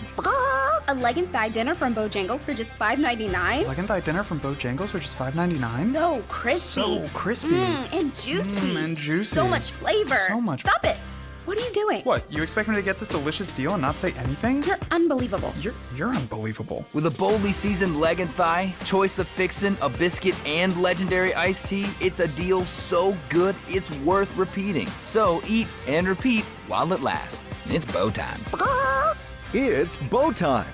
Dine in, drive through, or tap your favorite delivery app and have Bojangles come to you. Satisfy your craving for flavor right now with Bojangles 2-piece dinner. 2 pieces of Bojangles dark meat chicken, your choice of fixin', a biscuit, and iced tea for just $5.99. That's right, just $5.99 for limited time at participating Bojangles. What are you waiting for? When you're hungry, it's always bow time. Adam Gold in studio with my man Patrick Day from the Aluminum Company of North Carolina. Everything for the exterior of your home, but it's also everything for the peace of mind of the customer. Talk to me about the trust factor and everything else that you guys offer. I got to tell you, I think one of the biggest things for us is we don't take any payment from you for any of your home improvement needs until we're done with the project. I hear stories all the time about people putting down deposits with companies, 25, 50% of the project total overall, and they don't even know, they don't show up. Right. You've lost whatever percentage you put down, that's how much power you lost already. right? Right. So with us, you pay nothing until we're done. Typically we're not the least expensive, and we're certainly not the most expensive. You get 3 or 4 estimates, we're going to fall right there in the middle. But, you're going to have a warranty that's lifetime, transferable for 10 years on any of the products we sell typically. And we've been around since 1961. You can trust us. We've been around forever. It is about trust, and I think you guys are the most trustworthy business that I know. Aluminum Company of North Carolina, aluminumcompany.com. At Lowe's, save big every day. Right now, get a free pneumatic nailer when you buy a pallet of Metabo HPT nails. And there's more. Save 10% on select shingles when you buy in bulk. Visit us in-store or online for low prices on the materials you need. Because Lowe's knows savings. Lowe's knows pros. Selection varies by location. While supplies last, discount taken at time of purchase. See sales associate for details. This is Adam Gold. That answer fails on so many levels. Part of me wants to start the answer again and then stop it after each time. Is that a good idea, Victoria? No. That's great. Did you do that on purpose? I did. You did? All right. At the end, that was brilliant. The Adam Gold Show.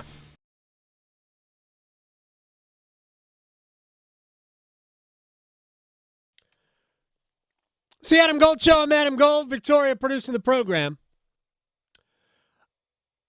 I said this a couple of weeks ago. We're headed down to ACC football kickoff in Charlotte, and I was going to miss my friend Chip Patterson because they were going big time to the Big Ten in Indianapolis. I watched what I could between our own interviews, but they were on all day long, it seemed, with all sorts of coaches. They had a big setup on the field at Lucas Oil Stadium, and Chip Patterson joins us. Cover 3 podcast, CBSSports.com. You had the whole the setup right there, the Cover 3 logo. You looked very good. I didn't see very many situations where all 4 of you guys were on set together, where you just didn't have enough chairs. What was the deal? Yeah, just 4 microphones, just 4 chairs. So somebody had to cycle out, whether it was Penn State's James Franklin, USC's Lincoln Riley, whether it was Sharon Moore from Michigan. Yeah. We had to keep moving one person on, one person out just to keep it smooth. But, man, I got there, which was an adventure. I don't know if you heard about travel. Flights during the last screen. week or so, but right? It was. Did you get blue screened? I got delayed, canceled, rebooked, switched airlines, ran through Atlanta's airport, begged a nice man with braids to just let me walk onto an airplane. I just anything that I could do to be able to get my body to where I needed to be. I will forever be indebted to the kind gate agent in the T terminal in Atlanta. Nice. I'll come find you with a gift if I get to the national championship game in January. All right, I'm glad you made it. So I'm just going to throw this open, broad brush it for me, because obviously you were in Indianapolis. Mm-hmm. I thought your preview for what was going to happen at the ACC Media Days was very accurate, even if it didn't play out that way after day one. But just broad brush, what is your takeaway from essentially the month of talking season? Shoo. Everyone has their corner, right, and everybody has their talking points, and I am already exhausted by what I find to be the most unhelpful discussion, which is how many teams do each conference get in the college football playoff? I have said with you for years that the national championship is not college football. That college football is great because of everything that's happening on a week-in, week-out basis, from the roller coaster that you get shooting out of the gate in Labor Day. In October, you start to figure everybody out, and it sets all the pieces in motion for what is the race to the end of the year in November. So when I hear Matt Rule getting up there and saying, well, I think we should have 4 teams in the college football playoff every single year. When I hear, an SEC network analyst talking about, well, we should have 5 teams. And then even coming from the ACC as well, you're trying to do the math of like, okay, so we know it's Clemson and Florida State. Now who can be the third?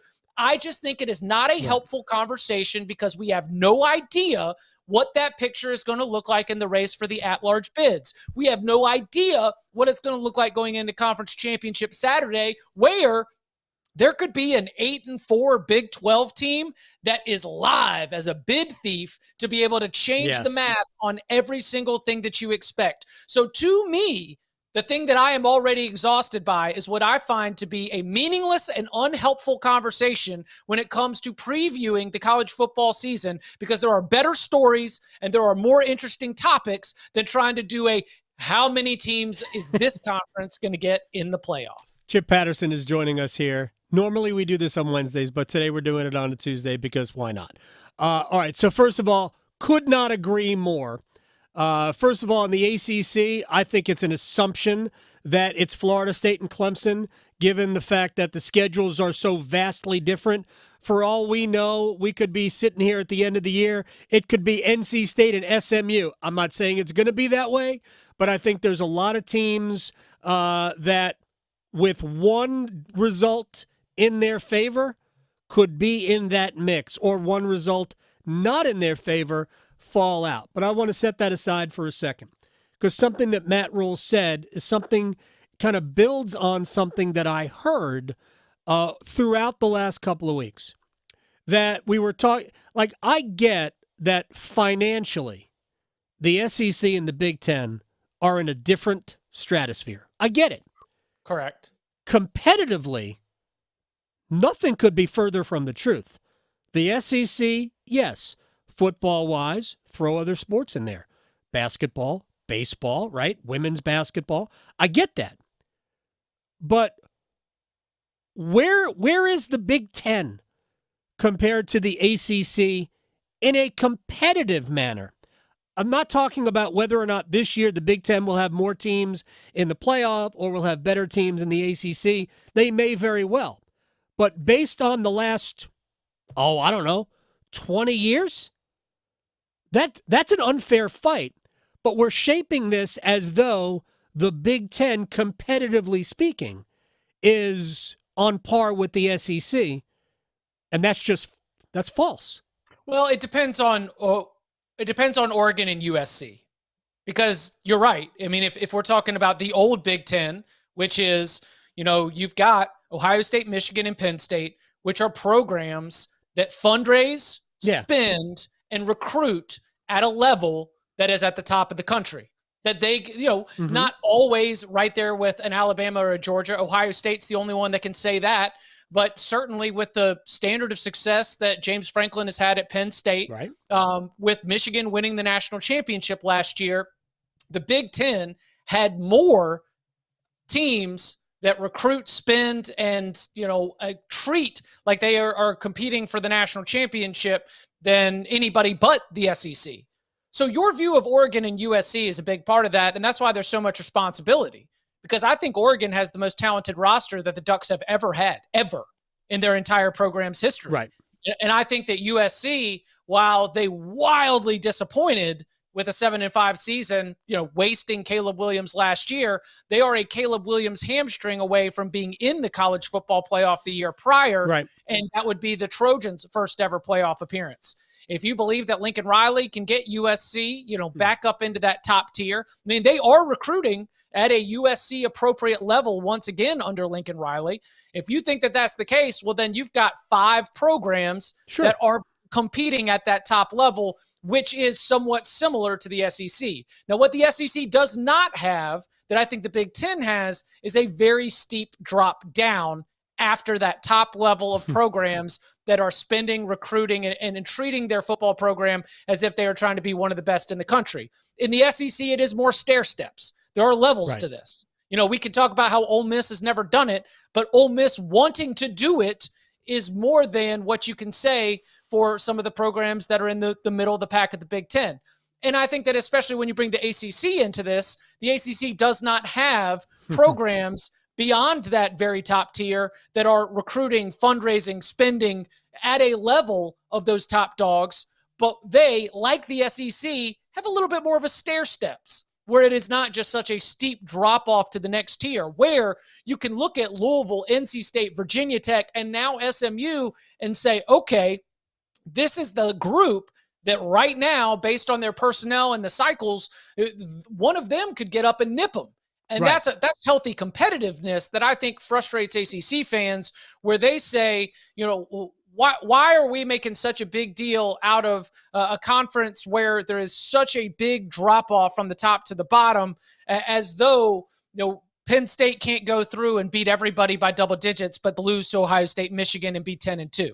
I think that there's a really decent conversation there, but the leagues have become so bloated that you can just grab whatever factoid you want, and it ends up being true. Well, you and I have talked about this so many times. You know how I feel about Iowa and Wisconsin and some of those other teams who play on the other side that don't ever get challenged, and they fatten up. Well, we don't have to. I don't want to belabor the point, but for the last however many years, there's really been 3 schools in that league that have been nationally relevant, and some of the other schools have good records that may change with Oregon, Southern Cal, Washington. Real quick before I get to what you wrote going into the ACC and then what happened, everything cool with Deshaun Foster and UCLA?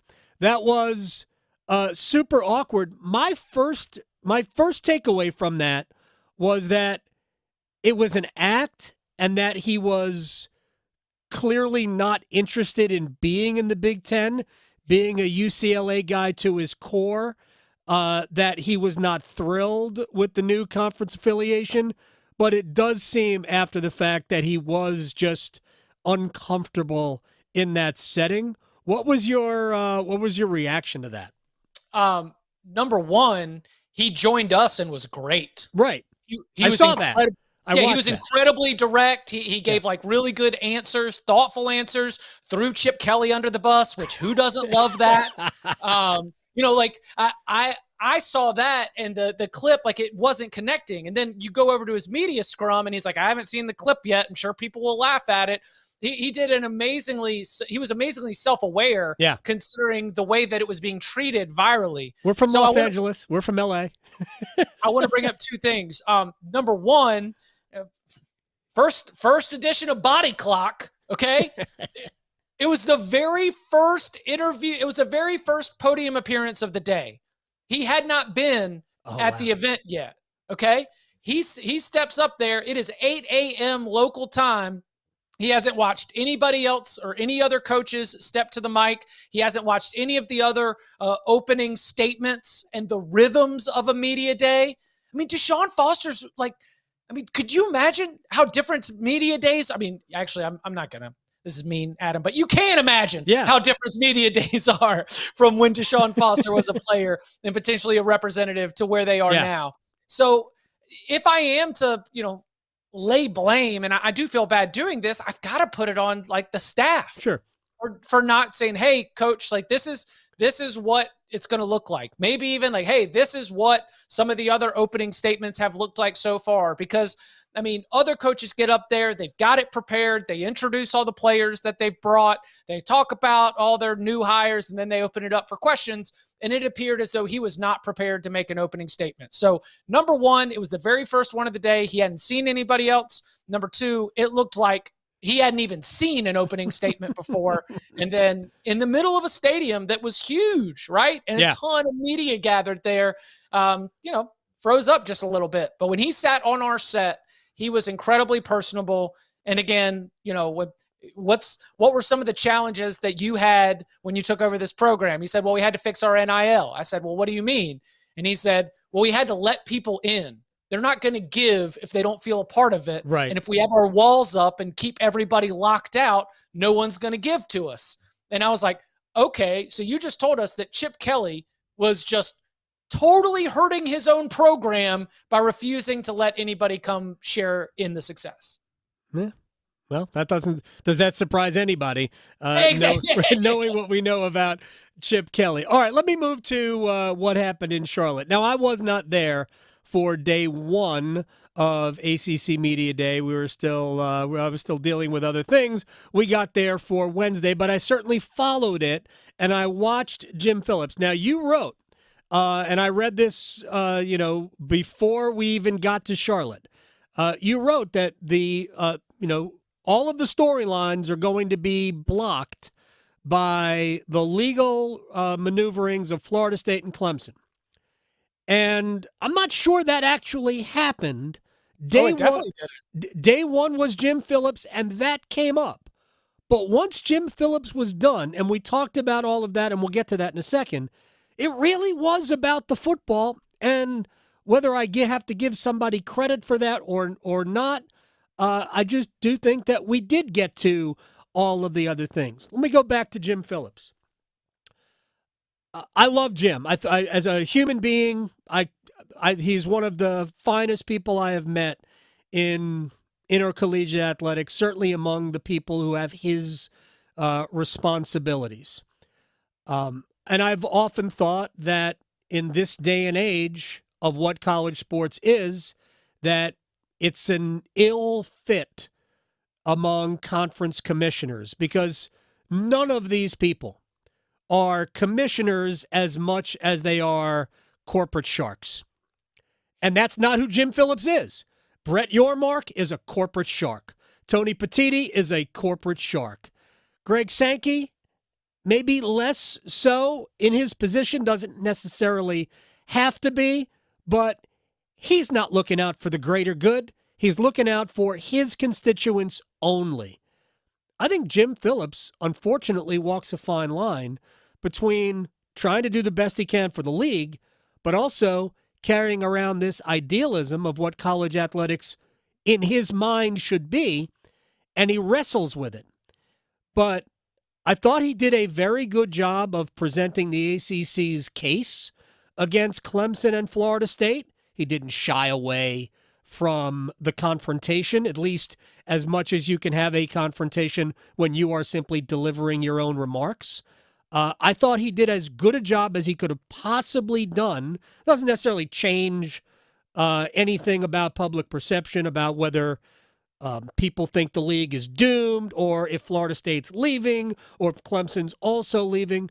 I just thought he did a really good job of shaping the ACC's narrative. I don't know how much you got a chance to catch it, but I was impressed with what Jim did. Yeah, a couple things that stood out to me. Number one, this has already been discussed a lot, but taking it head on and being extremely passionate about the topic. Right. We are going to fight as long as it takes is a message. And I think it pairs with ESPN's Pete Thamel reporting on the morning of that day, there's not going to be any notification before August 15th. I mean, I haven't seen the Twitter realignment trolls calm down so quickly. Everybody, where's the ACC doomsday clock people out there? The did the ACC die today website? And I realize that's a parody one. That's a good one. I love it. That's good. Yeah, I know. But it was almost as if everyone kept rushing to the media days and then rushing to that August 15th deadline. And it's that 1-2 punch of Pete's report that no one is expecting any pre-August 15th notification. And then Jim saying we're going to fight it as long as it takes. It's like everybody got to calm down. And one thing I wrote in the piece is that I am excited about media days turning the page from the legal battles, taking the attention from the courtroom to the fields, because what we have is ACC football at its best. And ACC football is at its best when Clemson and Florida State are competing for championships against each other. Those are the two programs that are doing it different than everyone else in the league. Right. And when they both have the right coaches and everything rolling in the right direction, and they are going back and forth, it makes the rest of ACC football all that raises the status of everybody else. And so I am, very excited for the fact that the coming out of ACC Media Days, it is about the football and it is about those two teams leading the way, the intrigue of a rock star portal built Mario Cristobal team. And, and all these other pieces, the fact that when I did my ACC win totals back in June, I had 5 teams finish with a 7-1 record. Yeah. That we have that kind of scenario is very, very exciting and very intriguing. So I'm very comfortable with where we have landed in that we can calm down on anything imminent. and that we can look ahead to what should be a very fun season of football in the Atlantic Coast Conference. Yeah, you talk about you had 5 teams finishing 7-1. I think there are 7 teams who could either be good enough or have the schedule conducive to have any number of combinations wind up in Charlotte. I expect Florida State will end up in Charlotte, and even if it's not DJ Uiagalelei at quarterback doing it, right? I'm not sure he's all that great, but I think the rest of that team is pretty doggone good. But Miami, if they can overcome the coaching, I think Virginia Tech's going to be good. SMU could be. I mean, there's a lot of really good teams. Obviously, there's a lot of expectations on NC State. So let's close on the Wolfpack, just to put it in football sense. It's fair to have expectations for them, right? Well, without a doubt. I mean, this is the standard of consistency that we've seen, over the last several years, says that small step should be there. You had half of a quarterback last year and still wound up with one of the best conference records. Yeah. You looked like you were done in the middle of the season, and then they come roaring back. The fabric and the DNA of this program is such that when you do add in a Noah Rogers from Ohio State, when you add in a Jordan Waters from Duke, when you bring in, of course, Grayson McCall from Coastal Carolina, you convince guys like Davin Vann and Aiden White to not go pro, not hit the portal. It's a season of purpose, and that purpose is to take the next step. The schedule is among the 5 or 6 most manageable schedules in the entire ACC. You play Clemson and you play Tennessee, and then you play 10 teams that you should probably be favored to beat. So for a program that has had an elusive 10-win mark, here you go. Get it. I agree. The trip to Cal is not going to be easy because you're going to have to stop one of the best running backs in the country. The Carolina game also will not be easy. You also have to stop one of the best running backs in the country there, in Amari Hampton. But look, it's all sitting right there. I think their defense will be fine because Tony Gibson's still in charge, and Dave Doran still will have all of his fingerprints all over it. And I said this to Dave Doran there. I think their program. I keep saying this. It's not about teams, although I think this team is good. The program. And we talked a lot about, how he has changed in the development of certain aspects of his program over a dozen years. This is year 12. It's Dabo and Dave. And then it's Dave Clawson, by the way. It is remarkable that it's 12 years, year 12 for Dave Doran at NC State. So from, I believe, and I'm sure I'll get fact-checked this, but I believe from 2010 to 2017, in that gap, NC State did not make a single appearance in the AP Top 25 poll. And when you look at NC State's national position, you feel like they're just permanently 22nd. And in a sense, yeah, I could understand how you'd be insulted by that, but look where you were. And look where you are right now. I believe they've been inside the top 25 almost every single season since 2017. So he has changed it. He has not just changed it internally. He's changed it externally. The perception of NC State football is wildly different than where it was when he first took the job. Being a perennial top 25 team is a good thing. Yes. It's not even if you're 22nd, which means that there are plenty of days when you're much higher than that. Right. Because you're not always inside of it. Chip Patterson, I appreciate your time. Welcome back from Indianapolis. Did you get to Elmo's or no?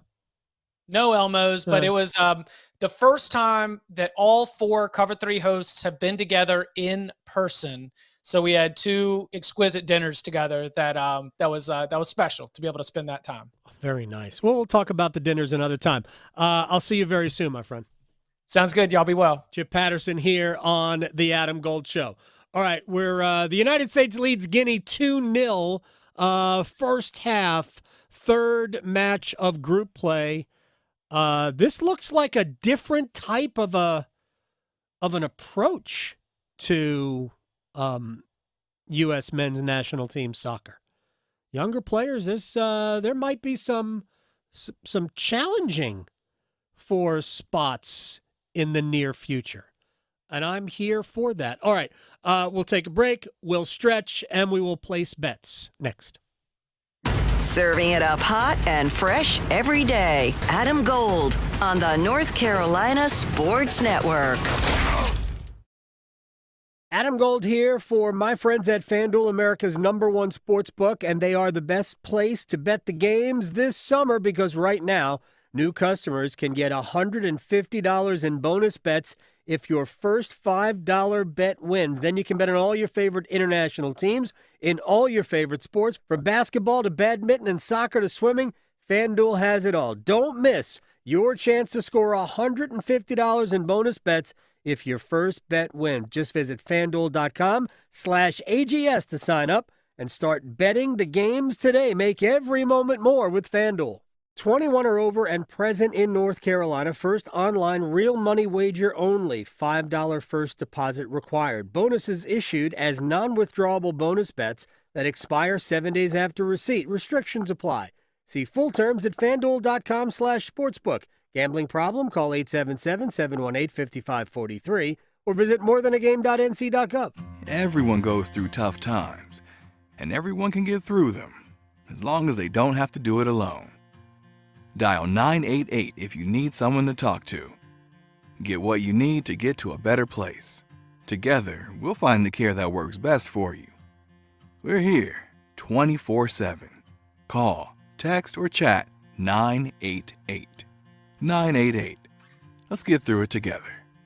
Brought to you by the North Carolina Department of Health and Human Services. The North Carolina News Network and the North Carolina Healthcare Association invite you to listen to our latest podcast. Hospitals play a key role in emergency readiness alongside first responders who protect us from any scenario. During this month's conversation on the state of healthcare, we take an in-depth look at the role that First Health Moore Regional Hospital played at the U.S. Open in Pinehurst. We'll talk with Moore Regional President Jonathan Davis, who says, we start our day with an 8:30 safety huddle. We call it looking back, looking forward in our day, to kind of highlight and bring forward any concerns or organizational issues, community issues that may occur. We also speak with Dr. Catherine Newell with First Health EMS. She reiterates, we spent about a year beforehand meeting with federal, state, and local representatives to ensure a thorough preparation for the event. You can listen to our latest conversation wherever you listen to your favorite podcasts or by visiting nchealthcare.org. If you pay your city or town for electricity, you live in a public power community. Our public power providers in North Carolina keep the power on 99.9% of the time. That averages out to be less than 1 hour a year without power. Public power line workers who work day and night, rain or shine, are key to that unbeaten reliability. Better reliability, fewer outages, faster restoration. That's the value of public power. Learn more at electricities.com. You could be a wildlife hero. Did you know that when you visit the North Carolina Zoo in Asheboro, your visit supports efforts to protect animals locally and worldwide? The North Carolina Zoo is a leader in wildlife conservation to save endangered species such as elephants, lions, and gorillas. Plan a family-friendly day trip to the North Carolina Zoo and learn how you can save endangered animals from extinction. Plan your adventure today at nczoo.org. That's nczoo.org. At North Carolina Farm Bureau Insurance, we believe that getting to know you is the best way to protect what you love most. We have friendly agents in every county to help you prepare for the unexpected. And when life doesn't go as planned, our award-winning claims team will be with you every step of the way. Find a local agent today at ncfbins.com. North Carolina Farm Bureau Insurance. Helping you is what we do best. This is Adam Gold. He takes the hat. It was like somebody works there, was wearing a baseball cap. Takes it off the kid's head and puts it on the hostess station. Just takes the hat off this guy and puts it down. Excuse you? Like that's exactly what I went. Like, excuse me? Right. Well, what are you doing? The Adam Gold Show.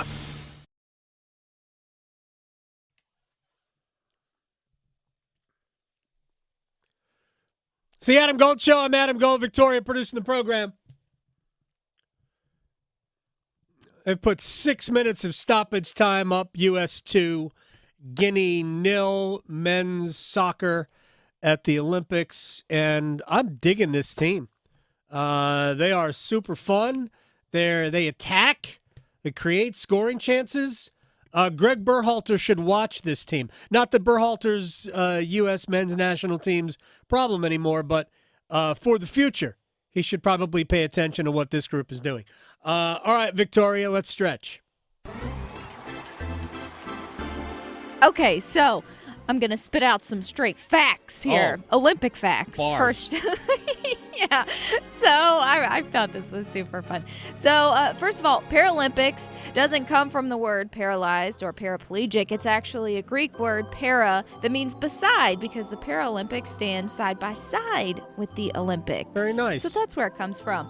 Also, this is interesting. A Hungarian fencer who I do not want to murder his name. Hungarian fencer is all you need to say. Named Pal something. Okay. He won a bronze medal back in 1988, but then he became disabled after a bus accident and then went on to win 6 more medals in the wheelchair fencing at the Paralympics. So he's the first and only person, I think, thus far that's won in both of the Olympics. So I thought, oh, cool. And I know we've talked about this. The next random fact, we both like bobsledding. I know this is the Summer Olympics, but I'm assuming you've seen Cool Runnings. I've not seen the movie, but I know the story. Oh, my goodness. I love Cool Runnings. It's such a good movie. Yeah. So the Jamaican bobsled team from 1994 Winter Olympics finished 14th in 14th place, which was one spot ahead of the U.S. However, that's not the team that was depicted in the movies. It was actually based off the 1988 Olympic team, Jamaican team. So there's that, because some people would confuse the two.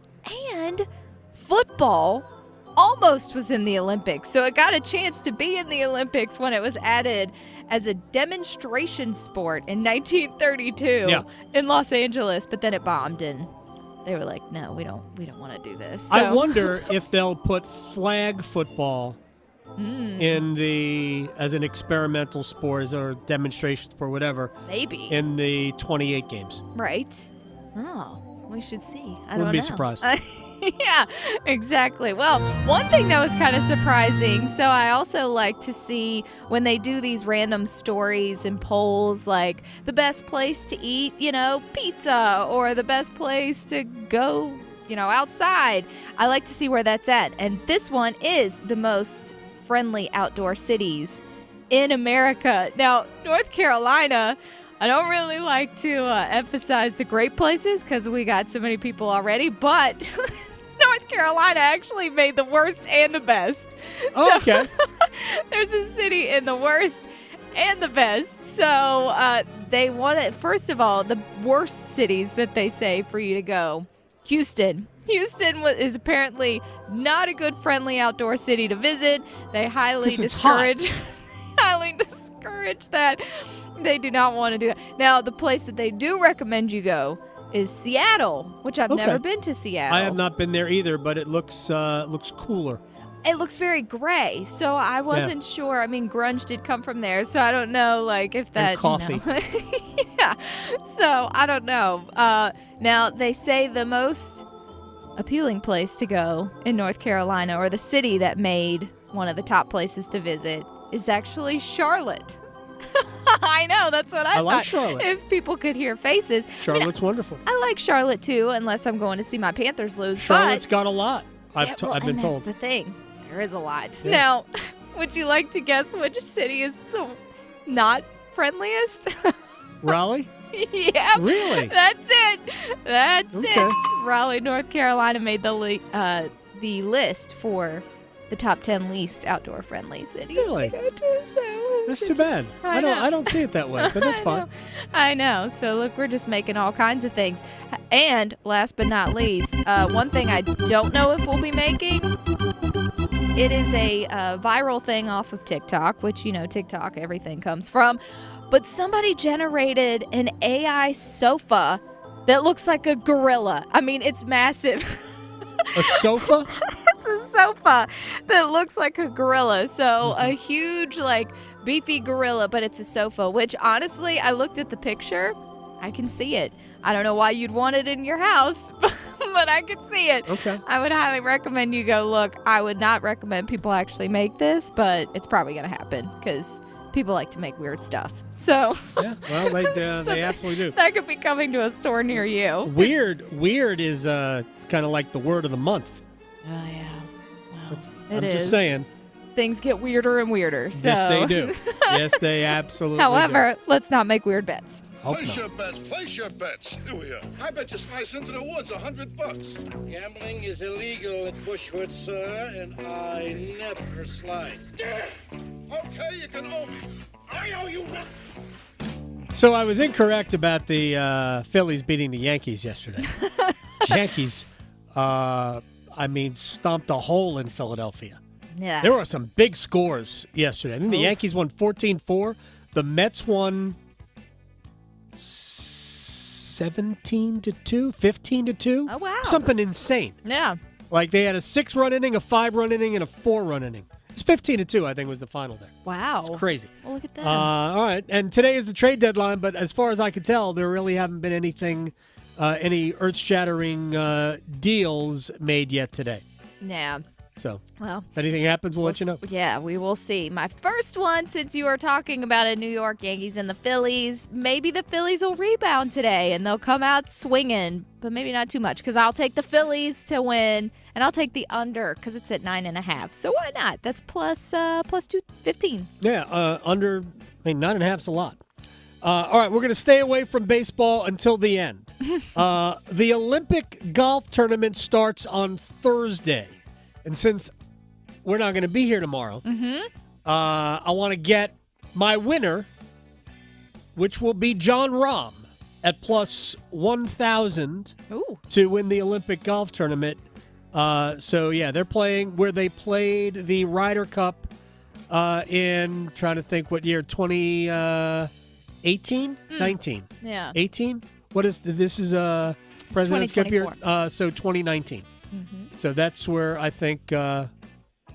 There you go. Hey, who knows? So this next one, Miami Marlins, they're in Tampa Bay taking on the Rays, which I love seeing the Tampa Bay Rays. I don't know why they don't have more people come. I mean, there's a whole Stingray tank and everything. You should go check it out. I think Tampa Bay, maybe they'll win today. And I'll take the over because it's at 7. So Tampa and the over plus 145. Do they have enough players left? Maybe. They've I don't already know. traded, I think, 7 players off their roster. Yeah. And there are as many as 5 others that they could move today. By the way, I guess, did this trade happen today? Jorge Soler, who was the MVP of the World Series in 2021 when the Braves won it, they reacquired him also with a reliever from the Giants. Oh, that was late yesterday. So it was a yesterday deal, but still, that's a big deal. The Braves, who have seen their offense completely go in the tank, get a big piece from not that long ago, but helped them win a World Series. All right, South Sudan and the United States. Men's basketball tomorrow. The U.S. is a 29.5-point favorite. What? It's stupid. So I'm not even going there. South Sudan to lead after the first quarter, plus 850. Wow. All right. Last one, baseball. Why not? Toronto Blue Jays in Baltimore taking on the Orioles. And this one's just for our friend Josh Graham, since he's an Orioles fan. Give me them to win, and it'd be under 8.5. That's plus 165. Can I get odds on somebody taking a pitch to the face like happened yesterday? Yikes. Holy cow. Mets and the Twins today, right? Mets and Twins. Mark Vientos, rookie third baseman, anytime home run, plus 480. Mets put up so many runs yesterday. All right, next hour, Brian Geisinger on USA Basketball. How is it possible that at 74 years old, LeBron James is still the best player they've got? And maybe we'll talk women's rugby, because why not? Brian Geisinger will join us in about 15 minutes. Going beyond the box scores. Adam Gold on the North Carolina Sports Network. Hey, it's Adam Gold from my man, Coach Pete D'Arruda, Capital Financial Advisory Group in Apex. He is the retirement planning specialist that you need to retire on your terms. You don't do these things on your own if you are not an expert in it. He is an expert. All you have to do is call to unlock free things. We love free. 888-843-0013 or text Adam to 600-700, and we're going to get you a total customized retirement plan specifically designed for your needs, where you are in the employment timeline, early, late, whatever, what you think you'll need to retire to do whatever it is you want to do, and what your financial situation is right now. And Coach Pete can help you stay ahead of the tax man, and we hate the tax man, right? Coach Pete D'Arruda, Capital Financial Advisory Group in Apex. All you got to do is call 888-843-0013. And by the way, that total customized retirement plan for you, you get it for free. It's $1,000 value. 888-843-0013 or text Adam to 600-700 for Coach Pete D'Arruda. Are you ready? From 54, snap and hold are good. Kick is on the way, plenty of leg, and it is good! Over the middle it goes, and he's got Puka Nacua to the 30, to the 20. No one's going to catch him. Back to throw. Crosby off the edge, and he's got him back at the 23! Tua back to throw. Deep, down the numbers on the left, and the Cheetahs got it! Touchdown! The NFL kicks off August 1st on 99.9 The Fan, the Triangle Sports Leader. Is foot pain keeping you from living the life you love? Hi, it's Jonathan Cotton with the Good Feet Store, and life is too short to be living with foot, knee, or back pain. When all four arches in your feet are supported, the results can be amazing. Go to goodfeet.com to make your appointment today. I'm Olympic gold medalist Rowdy Gaines. Did you know that the world's largest multi-sport event in 2029 will take place right here in Central North Carolina? It's the World University Games, which will feature over 7,000 of the world's best collegiate athletes competing in 18 Olympic sports at venues across much of Central North Carolina. It's not too early to learn more about or even get involved in the World University Games. They say consistency is the key to success. They weren't wrong. So how about grabbing a beer that's consistently smooth, consistently refreshing, and consistently light? You might just find that the road to success can be pretty enjoyable. Michelob Ultra, the perfect balance of taste and refreshment, and only 2.6 carbs and 95 calories. It's only worth it if you enjoy it. Enjoy responsibly. Anheuser-Busch Michelob Ultra Light Beer, St. Louis, Missouri.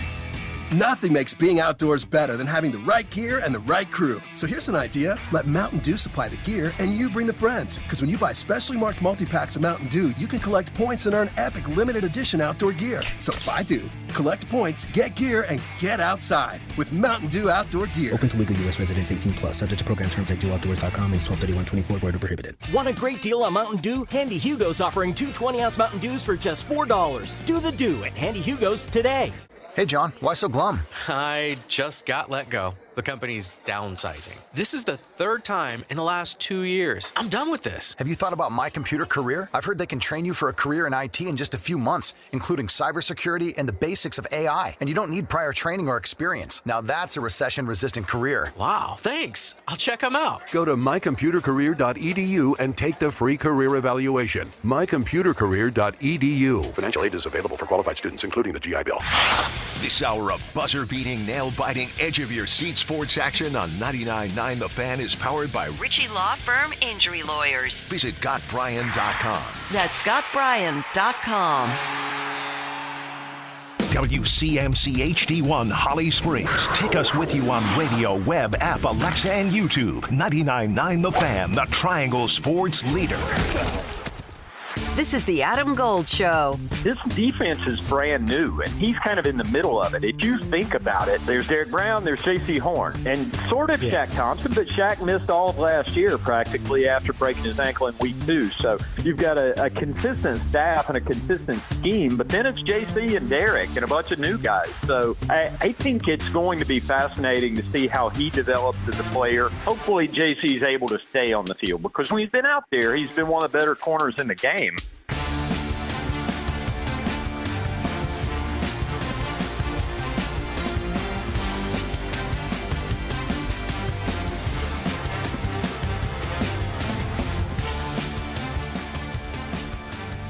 It's the Adam Gold Show. I am Adam Gold. A lot of moving parts.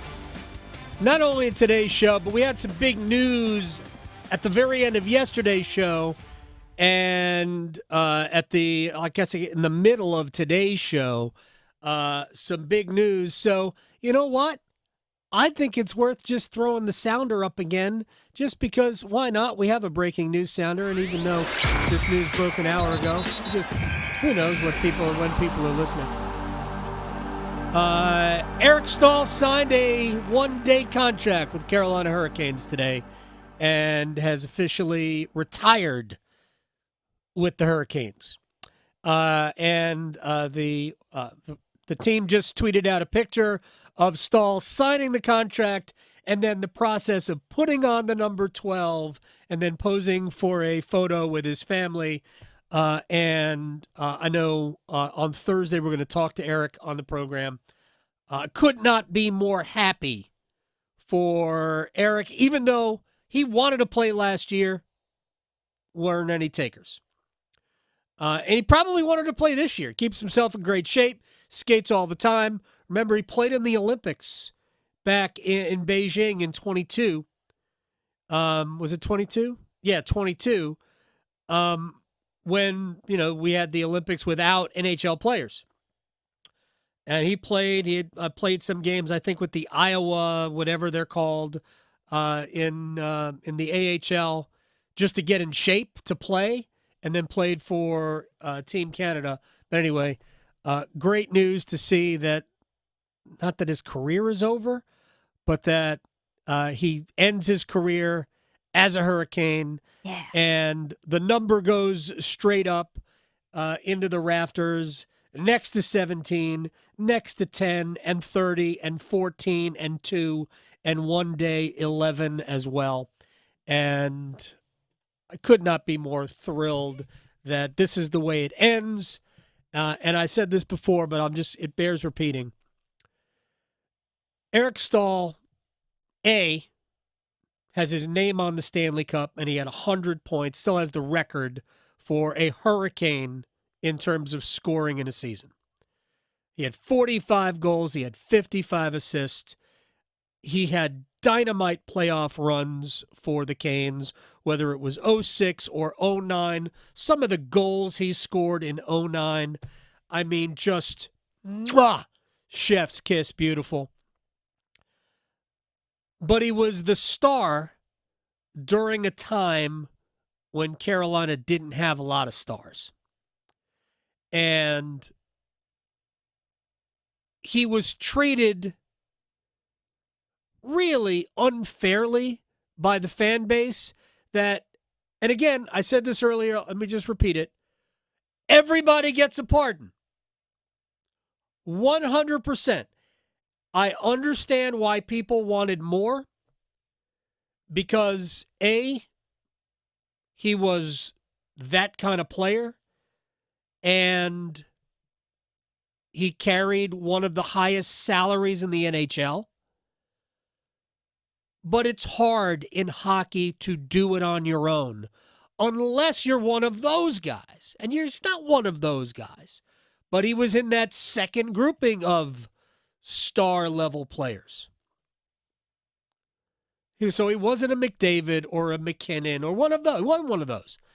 Couldn't do it by himself. And the Hurricanes, unfortunately, never really gave him those players. There was a time, Skinner, Semin, where Staal was. And it looked right. And then Jeff kind of, and Semin definitely hit rock bottom. But without getting into all of that, he was given a hard time by the fan base, as was Cam Ward. And not only were they both phenomenal players, they're also world-class people. Thrilled that Cam Ward is home here, and his number is up, and he's in the Hurricanes Hall of Fame. But 12 will never be worn again, and Eric Staal will go into the Hurricanes Hall of Fame. So excited for that, and excited to talk to him later in the week. Good for him, good for his family. And I've always it stunk, and it probably still stings that Jordan Staal was brought here so he and his brother could play together and win together. They played together. They just didn't win together. And when that ended, I think it probably hurt Jordan more than it hurt Eric. And again, you're talking about two just awesome human beings. So I think it'll be emotional even for Jordan to see his brother. Oh, yeah. To see his brother that honored. whole family's been impacting the Canes. That is true. That is absolutely true. Mark never did anything for us. Yeah, true. Keep Mark out of here. But so congratulations to Eric Staal and all of that, and to the Hurricanes. It's a cool thing that everybody brought together. Real quick, and we are going to do the Wall of Sound. We're going to shift it a little bit. Yesterday, about 45 minutes from now, is when it was announced that Martin Necas had signed his 2-year, $13 million contract with Carolina, $6.5 million per year in terms of a salary cap hit, $6 million this year, $7 million next year. Love the deal for a lot of reasons. Without getting into the player, we all know how good Necas can be. His regular season last year was B-ish. If we were giving it a grade, I thought his postseason was really good, maybe A-ish. I thought his postseason was significantly better than it was a year ago, when 2 years ago his regular season was great until the end, and the end bled into the playoffs because he was kind of a non-factor in the playoffs. But I think that Necas, right now I would say I think there is a better chance that it is a long-term relationship, not just 2 years, but, stretching maybe as long as 10 with this franchise. I absolutely believe that for him, because I believe he'll get what he really wants here. That's not to be a center. It's to have responsibility, because that's the way I read Necas. It's not that I need to play in the middle. It's that I need to be relied upon. And he's going to be relied upon this year in many, many different ways. So I think this is going to be a long-term relationship. But at the very least, if it isn't, the 2-year contract as opposed to a 1-year deal makes it a lot easier, I think, to move him at the deadline. We have great cost certainty going into next year, and everybody around the league recognizes the talent. It also makes it easier for Carolina to get a return on the investment. If they ultimately decide that they have to move Necas, I think you'll get more back from him, knowing that the team that you trade him to is going to have him for another year. I say that only as a last resort. I think that the relationship will last a long time. And I think that Marty will be an outstanding player. And who knows what he's worth in terms, his salary and in terms of a long-term contract. $6.5 million, I think, is a good number this year. The arbitration award could have been higher, but I guess it could have been lower. And Necas didn't really want to go through it either. So I'm glad they worked it all out. And our friend Tripp Tracy already spoke to Marty today. Marty's excited. I think the head coach is excited. I think everybody should be. So I look forward to another year seeing number 88 fly around the league. Hey, real quick, I'm giving this young man a shout out who doesn't even know it's coming. You know who's big time happy today? Who's that? Our friend Thomas George. Oh, yeah. He is a Necas fan. True. Yes, he is. I'm sure Thomas is huge smile today. He can keep making those pictures. Yes. So, but I'm glad everything got worked out. And now we know how much room there is to sign Seth Jarvis. Right now, if the Hurricanes carry an extra skater, so what would that number be? 19 skaters. An extra forward, probably 6 defensemen. There's $9 million in cap room for Seth Jarvis. Maybe a shade more, like $9.1 something million. It's a lot. They won't need that. They won't need all of that to sign Seth Jarvis. It will allow them, if they want, to carry a second extra skater. I don't think they will. I think they will carry 13 skaters, or rather 13 forwards, 6 defensemen, and 2 goalies. And they'll always have the ability to recall a defenseman from the minor leagues if they want, if they need. And that's the way I think they will go into the season. All right, let's take a quick break. We'll come back. We'll give you a complete recap of the day. We'll hit the wall of sound. And at the bottom of the hour, we'll talk USA Hoops with Brian Geisinger. Raleigh to Boone, Charlotte to Chapel Hill. Your Carolina is covered. Adam Gold on the North Carolina Sports Network. Listen every afternoon for The Drive with Tim Donnelly. To start the ACC football season, the conference is branding themselves as the Conference of Quarterbacks, or more like the conference that needs their quarterbacks to step up. Duke, Carolina, NC State, Wake Forest will all have new starters under center, and their entire seasons hinge upon if they pick the right guy, and then does he live up to the expectations of being that guy. The Drive with Tim Donnelly, 3 to 6 on 99.9 The Fan.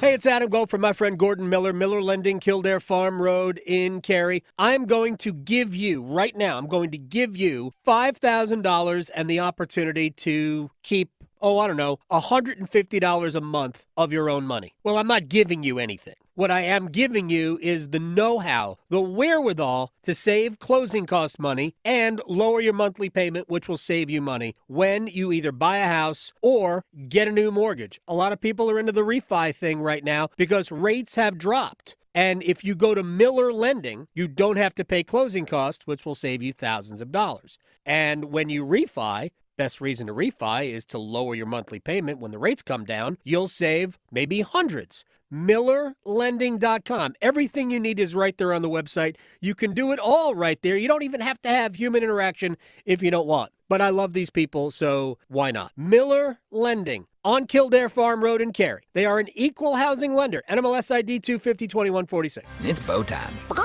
A leg and thigh dinner from Bojangles for just $5.99. Leg and thigh dinner from Bojangles for just $5.99. So crispy. And juicy. And juicy. So much flavor. So much. Stop it. What are you doing? What, you expect me to get this delicious deal and not say anything? You're unbelievable. You're unbelievable. With a boldly seasoned leg and thigh, choice of fixin', a biscuit, and legendary iced tea, it's a deal so good it's worth repeating. So eat and repeat while it lasts. It's bow time. It's bow time. Dine in, drive through, or tap your favorite delivery app and have Bojangles come to you. Satisfy your craving for flavor right now with Bojangles 2-piece dinner. 2 pieces of Bojangles dark meat chicken, your choice of fixin', a biscuit, and iced tea for just $5.99. That's right, just $5.99 for limited time at participating Bojangles. What are you waiting for? When you're hungry, it's always bow time. The smarter way to clean your floors. It's time to make the swap. Swiffer Power Mop. Introducing the new Swiffer Power Mop, the all-in-one tool that gives you a mop and bucket clean in half the time. The solution's built right in, so no heavy bucket, and the pad has hundreds of scrubbing strips to get deep into grout. Don't mop harder, mop smarter. Swiffer Power Mop. Swiffer Power Mop. Lanny went to college and racked up huge debt. A little bit over $100,000. For a degree he couldn't use? Now what? I had a friend that went to my computer career and they talked to me about it. He was done in just months. I did do it online. They even helped him get hired immediately after graduation. One of the things I love about IT is that you can work from anywhere you want. You could become an IT pro in just months with zero experience at My Computer Career. It worked for me and I know it can work for you. It's not rocket science. It's mycomputercareer.edu. It's hot out there, and your inefficient windows mean high utility bills all year long. Window Nation sells some of the most energy-efficient windows you can buy and was recently ranked highest on Forbes' list of best window installation companies. Right now, for every 2 windows you buy, you'll get 2 windows free, plus 0 down and no interest or payments for 2 years. Stop paying more than you have to. Schedule an in-home estimate right now at 866-90-NATION or visit windownation.com. This is Here's Adam Gold. North Carolinians wagered $659,308,541 on sports. It's a little bit. Treat it as entertainment only. Just look at it as fun. The Adam Gold Show.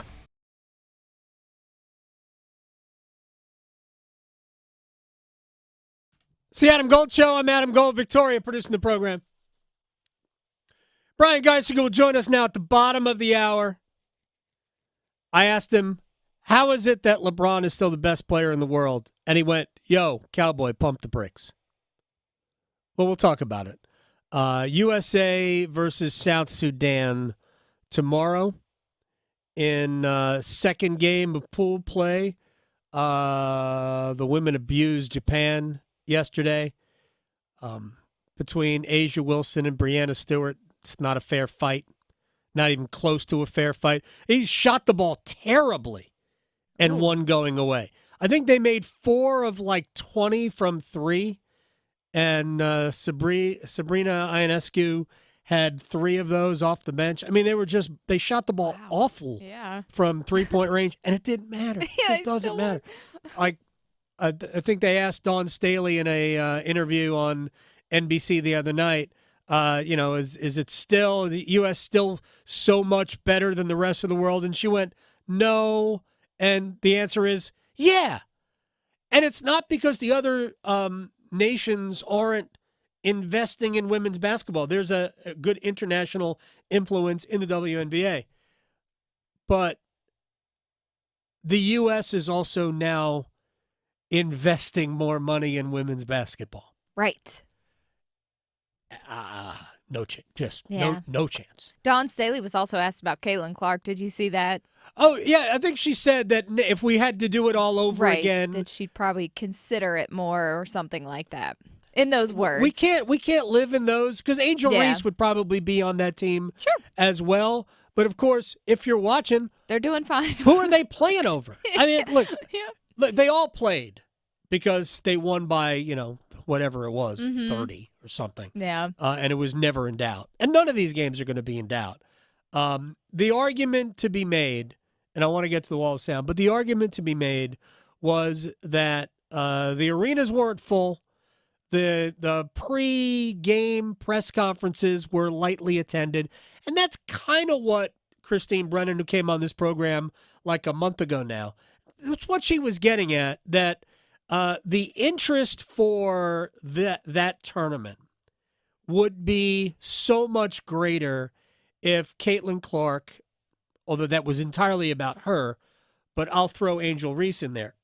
If those two women were part of this team, I get it. Yeah, they would be.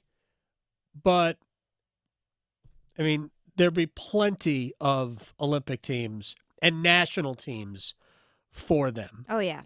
I do think that it did not help that who's Lynn Reese is the coach, whatever her name is, who coaches the Minnesota Lynx. She's been kind of a jerk throughout this whole process. Yeah. That really hasn't helped. No. All right. So let's set that aside and let's do a wall of sound. The wall of sound is a function of this studio. There's no doubt about it. Who isn't here for a little ESPN on ESPN crime? All right, so we talked about this yesterday. Tua Tagovailoa and Jordan Love each got huge contracts over the weekend, or maybe just before. Tua, $212 million over 4 years. Love, $220 million over 4 years. We heard what Chris Canty had to say is like, why are the Dolphins doing this? They could have just franchise tagged him twice and paid less money and blah, blah, blah. Dan Orlovsky is on board with the contract. We used to live in this world with Tom Brady. If you're not Tom Brady, you suck. And if you're not Patrick Mahomes, you suck. Maybe Tua's just really, really, really good. And he's not all-time great. That doesn't mean that you sit there as an organization, you say, okay, there's three kind of pods that you fall into when you're a quarterback when it comes to money. You either, hey, we'll pay this guy whatever we want. There's like 4 of them on the planet, okay?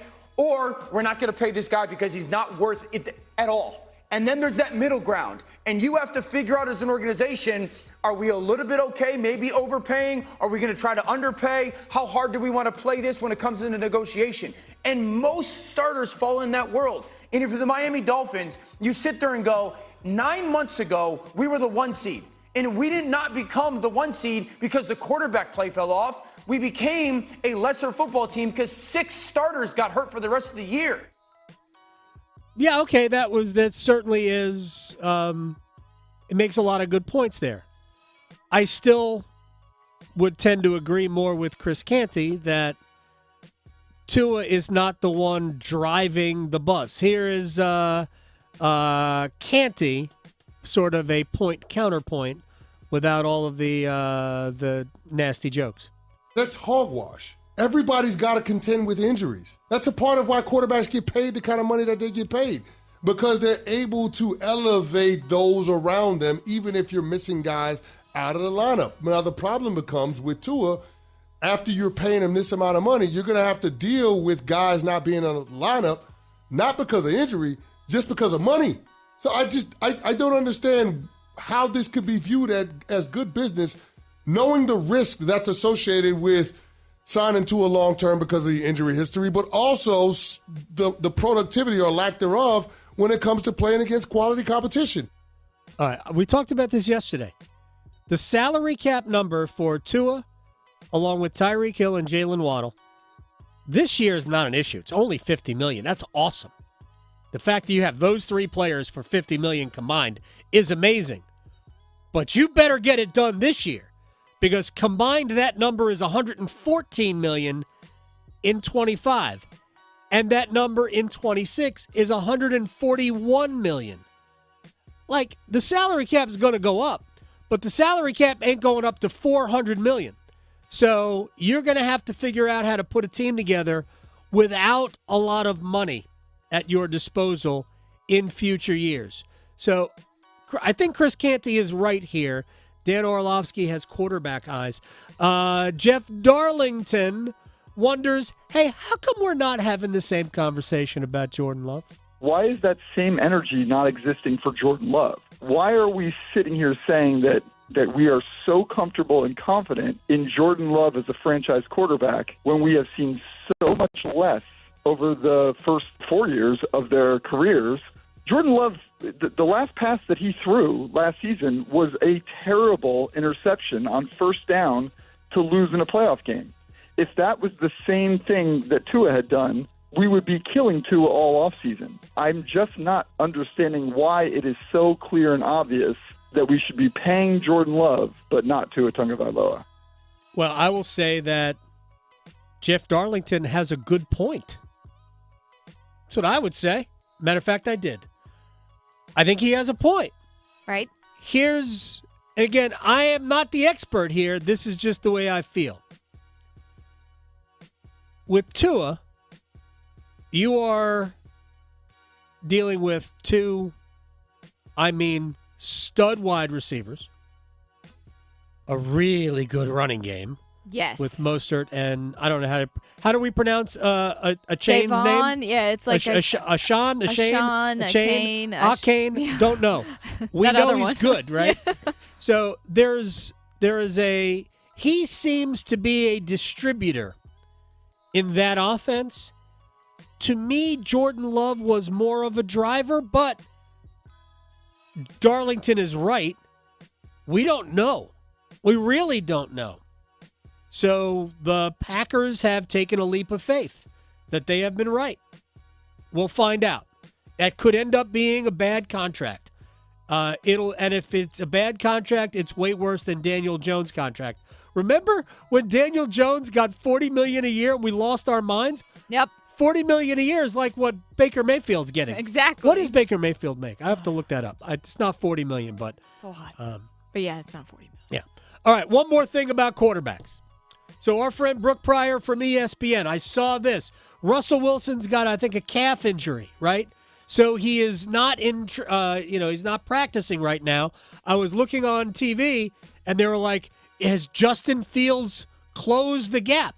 I'm like, No offense, but what has Justin Fields done other than not be hurt? Anyway, here's Brooke Pryor from ESPN on, again, pumping the brakes. The routine plays he is not making routinely yet. He threw the first interception of camp on Sunday on a ball that was either a miscommunication, best case scenario, or just a bad ball, worst case scenario. Dante Jackson caught that one. So Justin Fields has been a little rocky, a little bit like that roller coaster that we haven't seen get off the ground in Kennywood. Justin Fields has not cemented himself or really pulled ahead in this quarterback race, but the longer that he's out there and Russell Wilson isn't, the closer he gets to that job. Brooke's great. Yes, and she now has an umbrella for her phone. I don't know if you she? saw that, but if you follow... She has an umbrella for her phone? I know. I told her. I'm like, you're setting all the trends we didn't know we needed. All right, we got to ask her about that. Rubber ducks, huge rubber ducks, and phone umbrellas. We'll connect with Brooke maybe later in the week. All right, we're going to take a break. When we come back, USA South Sudan tomorrow. Should the U.S. be worried? Remember, they only beat them by 1 in a friendly before the Olympics began. Brian Geisinger on Team USA next. Going beyond the box scores. Adam Gold on the North Carolina Sports Network. Adam Gold here for my friends at FanDuel, America's #1 sports book, and they are the best place to bet the games this summer because right now, new customers can get $150 in bonus bets if your first $5 bet wins. Then you can bet on all your favorite international teams in all your favorite sports, from basketball to badminton and soccer to swimming. FanDuel has it all. Don't miss your chance to score $150 in bonus bets if your first bet wins. Just visit FanDuel.com/AGS to sign up and start betting the games today. Make every moment more with FanDuel. 21 or over and present in North Carolina. First online real money wager only. $5 first deposit required. Bonuses issued as non-withdrawable bonus bets that expire 7 days after receipt. Restrictions apply. See full terms at FanDuel.com/sportsbook. Gambling problem? Call 877-718-5543 or visit morethanagame.nc.gov. The North Carolina News Network and the North Carolina Healthcare Association invite you to listen to our latest podcast. Hospitals play a key role in emergency readiness alongside first responders who protect us from any scenario. During this month's conversation on the state of healthcare, we take an in-depth look at the role that First Health Moore Regional Hospital played at the U.S. Open in Pinehurst. We'll talk with Moore Regional President Jonathan Davis, who says, we start our day with an 8:30 safety huddle. We call it looking back, looking forward in our days to kind of highlight and bring forward any concerns or organizational issues, community issues that may occur. We also speak with Dr. Catherine Newell with First Health EMS. She reiterates, we spent about a year beforehand meeting with federal, state, and local representatives to ensure a thorough preparation for the event. You can listen to our latest conversation wherever you listen to your favorite podcasts or by visiting nchealthcare.org. If you pay your city or town for electricity, you live in a public power community. Our public power providers in North Carolina keep the power on 99.9% of the time. That averages out to be less than 1 hour a year without power. Public power line workers who work day and night, rain or shine, are key to that unbeaten reliability. Better reliability, fewer outages, faster restoration. That's the value of public power. Learn more at electricities.com. The North Carolina Zoo is celebrating 50 wild years in 2024. Voted top zoo in the nation, the North Carolina Zoo is centrally located in Asheboro. Bring your family for a day trip or a weekend excursion to connect with nature and make cherished memories. Discover towering giraffes, a herd of elephants, a crash of rhinos, and a flock of seabirds. Plus, ride an endangered species carousel and stroll through the exotic butterfly garden. Plan your next outdoor adventure at nczoo.org. At North Carolina Farm Bureau Insurance, we believe that getting to know you is the best way to protect what you love most. We have friendly agents in every county to help you prepare for the unexpected. And when life doesn't go as planned, our award-winning claims team will be with you every step of the way. Find a local agent today at ncfbins.com. North Carolina Farm Bureau Insurance. Helping you is what we do best.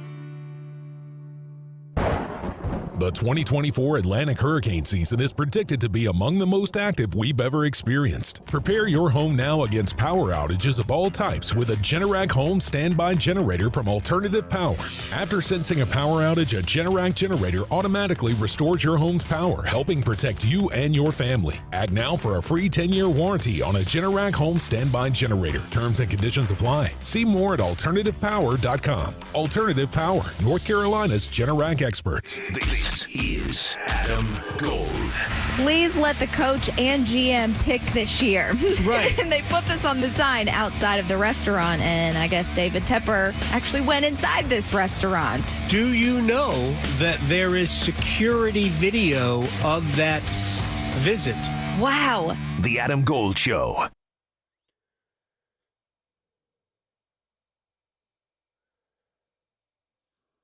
It's the Adam Gold Show. I am Adam Gold, Victoria producing the program. Tomorrow, USA South Sudan. I read, I guess it was this morning, that Luol Deng has 100% financed out of his own pocket the South Sudanese men's basketball program. Like, practice time, practice courts, hotel, travel, all of that. He has done this. Wow. I'm just super impressed, not to mention the fact that they seem to be pretty good at this basketball thing. Brian Geisinger, our Mr. Basketball, at bgeis_bird, joins us on the Adam Gold Show. This is a nation that has only been a nation for 13 years. Talk about a startup. They're going to give the United States at least a little bit of problem tomorrow, no? Well, they certainly did a couple days ago. Wasn't even that long ago, right. I guess. And there is good talent on this roster. I mean, JT Thor, second-round pick of the Charlotte Hornets a couple years ago. Wenyen Gabriel has NBA experience. Carlik Jones has NBA and G League experience, played in the ACC for Louisville, played in the Big South at Radford. So there's legitimate talent on this roster. And actually, Thor's a guy that I think, another NBA team should take a flyer on him too. So I think this is a pretty inspirational, pretty cool team. What Luol Deng has done financially to prop this thing up is incredible. And regardless of what happens tomorrow or the rest of the Olympics with them, this is really cool. It's one of probably my favorite sports stories of the year. And no matter what, this is already a massive, massive success. And it certainly, in our little corner of the world here, North Carolina, is a good opportunity to see Kamen Malawach too, the incoming, 5-star center who will be at playing for Duke in 3 to 4 months from now here. So, cool story, and yet I think they have a chance to get the USA trouble. Yeah, actually, I think it probably is a game for a quarter, and then the United States will put Kevin Durant on the court, and then it'll be over. But interesting about Malawach, he have 12 points, 7 rebounds in, or something to that effect. He was very effective in a short spurt in that, we'll call it a friendly, which the United States needed a LeBron James layup with like 8 seconds to go to take a 1-point lead. So it brings me to LeBron. And he played a lot in that friendly, and he led them in minutes again against Serbia with 27 minutes in a 40-minute game with that roster. How is it possible that he is still the best player at age 39? He's just that good. And I think it goes to show you, even though his, sort of like speed and jump, leaping ability advantages, even though those are, diminished to an extent, they were such incredible advantages, during the height of his athletic powers, that he still has, pretty incredible speed in sort of like aerial ability. Yeah. He's always had the smarts, the processing speed, the vision, the way he sees everything, 1 to 10 steps ahead, and he's so strong. And it feels like as he's sort of gotten to be, it feels wrong to describe him as ground bound, because he certainly is not. Right. But as he has sort of been at least a little diminished in terms of just the sort of like quick twitch athleticism stuff, he makes up for it with strength and power, and how he just, again, processes and sees the game. And it really is incredible. And I think Gold too, like, I get the feeling for a guy like LeBron, who's getting towards the end here, but sees another sort of like prize, right? An Olympic gold medal, another one.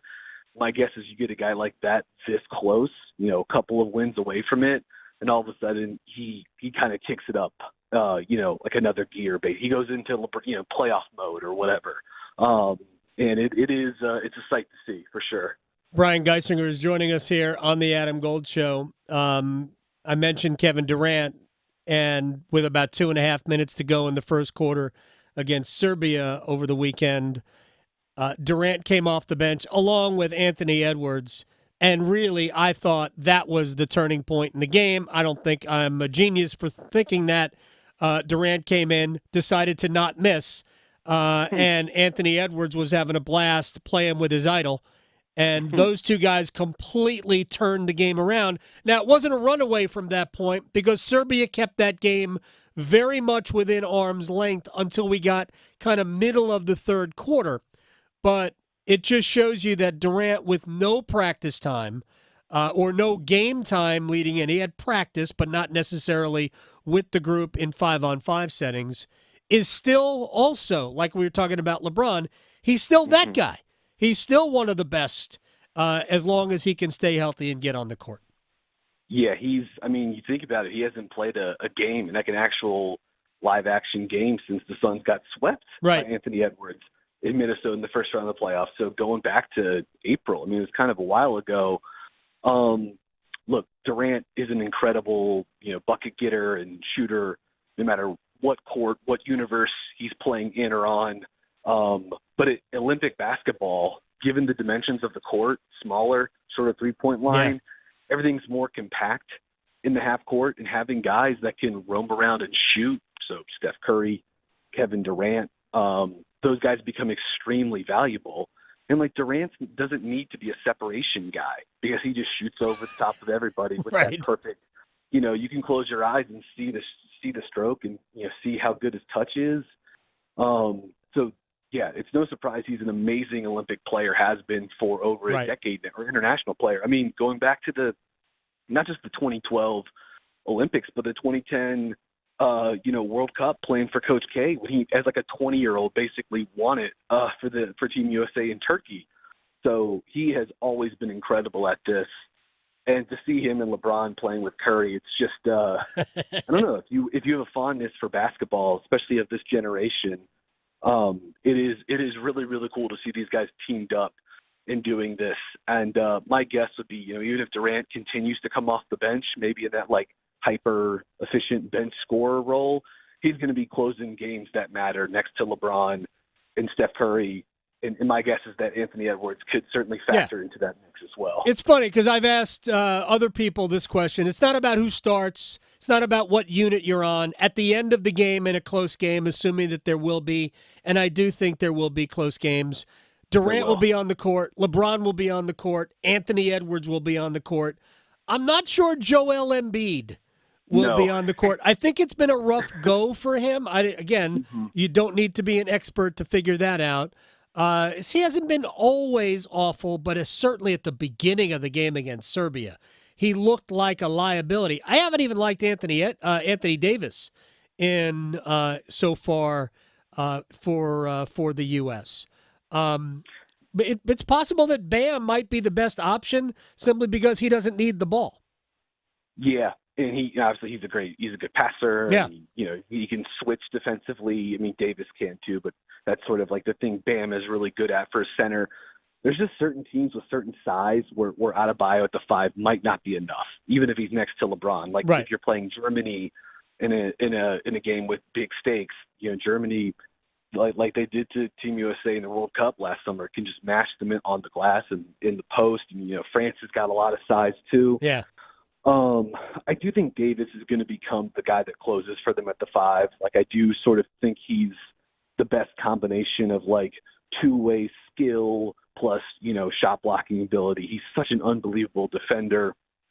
And I'm not surprised that, like, Embiid hasn't really fit in with this group. Like, post play can be kind of weird, sort of like face up ISO post play in the mid post is not super conducive. Again, sort of to the geometry of the court that we were just talking about. It doesn't really blend with kind of how the rest of this team wants to play. And it's obvious why it works in Philadelphia. Like, Embiid is amazing. Right. Built the thing to be good around him. Like, he's the infrastructure. And at Team USA, it's not just a little bit different. It's way different. So my guess is for closing lineups, it's going to be some combination of LeBron, Durant, Davis, Curry, Edwards. I could see that being the lineup. Or if they need a little bit more defense, or they're just going offense for defense, then Drew Holiday becomes the de facto 5th guy. He's so good at doing it. And honestly, Devin Booker has sort of also bought into the 3-and-D glue guy role. So he definitely should get thrown into this. And Kerr seems to have a lot of trust with Booker too. Yeah, and Derek White, but apparently not Jason Tatum, who played 0 minutes. He and Tyrese Halliburton didn't play at all in the win over Serbia, and Kerr explained why, but also was like, I can't believe I didn't play him. But he should play against South Sudan tomorrow. Before we get back to this roster for a second, what do you make of Jaylen Brown's, and Brian Geisinger is joining us here on the Adam Gold Show, you make of Jaylen Brown's complaints, using a Nike conspiracy that he wasn't selected to be on the team at all? Yeah, it's tough because just first off, Jaylen Brown he's an incredible player. Like, I do believe Jason Tatum is Boston's best player, but there's an argument for Brown, and he was just the MVP of the finals and of the Eastern Conference finals too. Like, he's amazing. He got paid last summer, and then he went out and had his best season as both an offensive and defensive player. So, like, is he one of the 12 best American players in the world? Yeah, obviously. But, this was reported by Woj during the playoffs that Derek White was going to be the injury replacement if Kawhi or someone else went down. Right. Like, this wasn't even like a new development. And I don't really like Jaylen sort of putting some of his teammates in a bad spot. Like, 3 teammates. And he puts guys like Drew Holiday and Jason Tatum and Derek White, all amazing players. He puts them in tough spots. I don't really like Jaylen Brown sort of twisting some of Grant Hill's words a little bit. That's not great. Again, I think there are parts of Brown's frustrations that I think are valid, but on the surface, and I think he has a right to be frustrated. Certainly, he's a great player, but you also got to remember, if he's coming into this team, he's probably the 9th, 10th, 11th guy. Right. And honestly, unless you're going to go the Devin Booker route and sort of like buy into, playing defense first and spotting up role, then that's why a guy like Derek White kind of makes more sense, because his offensive skills are more tailored to being like the 4th or 5th option than Brown, right? So it's a tough spot for everyone. I kind of get it, but it is a bummer to see, because Brown is a great player, kind of an interesting guy away from the court too. I'd love for someone in that position to sort of have a prominent role, but it's a numbers crunch, and role, fit, player archetype, all that stuff has to matter too. Chemistry, all that matters. Yeah, I sort of joked, but not really, that Derek White was added to the team because he doesn't have to play, right? Yeah. Although Jason Tatum just didn't play, and Derek White has played a fair amount in the first game of group play, and in the last game they had in the friendly that I watched against South Sudan. I mean, Derek White played a fair amount. He's really good. He's an amazing player. One of the best guard defenders in the world. He's super good. There's a reason why the Boston Celtics won the World Championship. That like 3 guys, and not Jaylen Brown, are all on this Olympic team. All right, final thing for Brian Geisinger, and this has First of all, this is not the final thing, but very quickly, other than the U.S., Canada played well today and held off, I think, a pretty game Australia side. Who is the biggest challenger to the U.S.?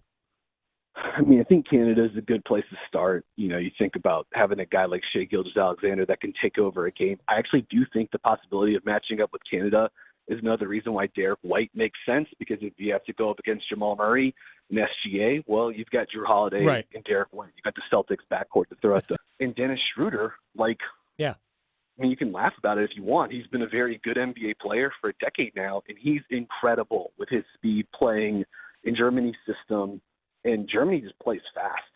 And they did an excellent job against the USA's defense, slipping screens, getting the ball up the court, playing ahead of the United States switch scheme. And Schroeder has the speed to also turn the corner when need be. So he gives them trouble. So I would certainly highlight those. And if you had to play Serbia again, and if Jokic could play the entire game, then all of a sudden Serbia becomes way more difficult. I don't know if you saw the number, Gold, but Serbia in a one game, with Jokic on the court, played the USA even a couple days ago. I didn't realize it was USA even a couple days ago. I didn't realize it was even with Jokic on the court. Yeah. Oh, okay. Yeah, but they probably don't have the horses really to really push them. So I think it comes from that pool of other teams, France, Canada, especially in Germany. The current reigning world champs, Germany, I should say too. Yeah, here's what my reaction. I saw too much of this on Twitter. Oh, this team isn't going to lose a game. First of all, not really a stretch. That the U.S. isn't going to lose a game, because nobody would be surprised if they won every game they played. But I would point out that they needed Durant to go 8 of 9 and LeBron to go 9 of 13 and play a lot of minutes for it to look like it did. So given normal play, and who knows, maybe that is normal play, I would anticipate we're going to see a lot more close games, and whenever you get some scoreboard pressure, anything could happen. Final thing real quick. Would Ilona Mayer, would she make Team USA? By the way, I don't want to give a spoiler, but a great result for USA women's rugby today. But would Mayer make any Team USA?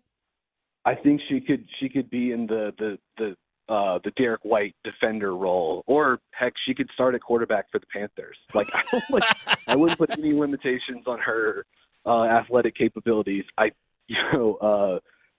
She's been incredible. That team has been super fun to watch. That's probably been one of my favorite parts of the Olympics thus far, has been pulling for the United States women's rugby team, and she has been pretty awesome, and have appreciated also her sort of as a personality away from the field, helping grow the game a little bit. And for whatever it's worth, I really appreciate some of the things she has said about nutrition and diet habits, all that sort of stuff. Sort of a pretty cool advocate and a heck of an athlete. So go Team USA. I'm all in on the U.S. rugby team here. Me too.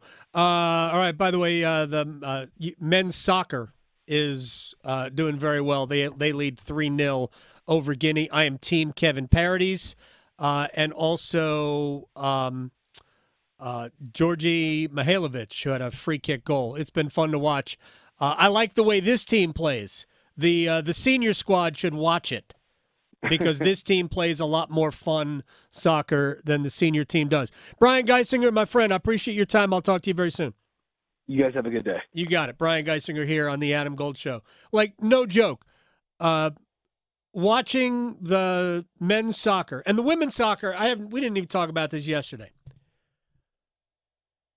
It's hard to put it into historical context how good Mallory Swanson, Sophia Smith, and Trinity Rodman are as a front three. I know they're trying to give them nicknames or calling them the trifecta, whatever.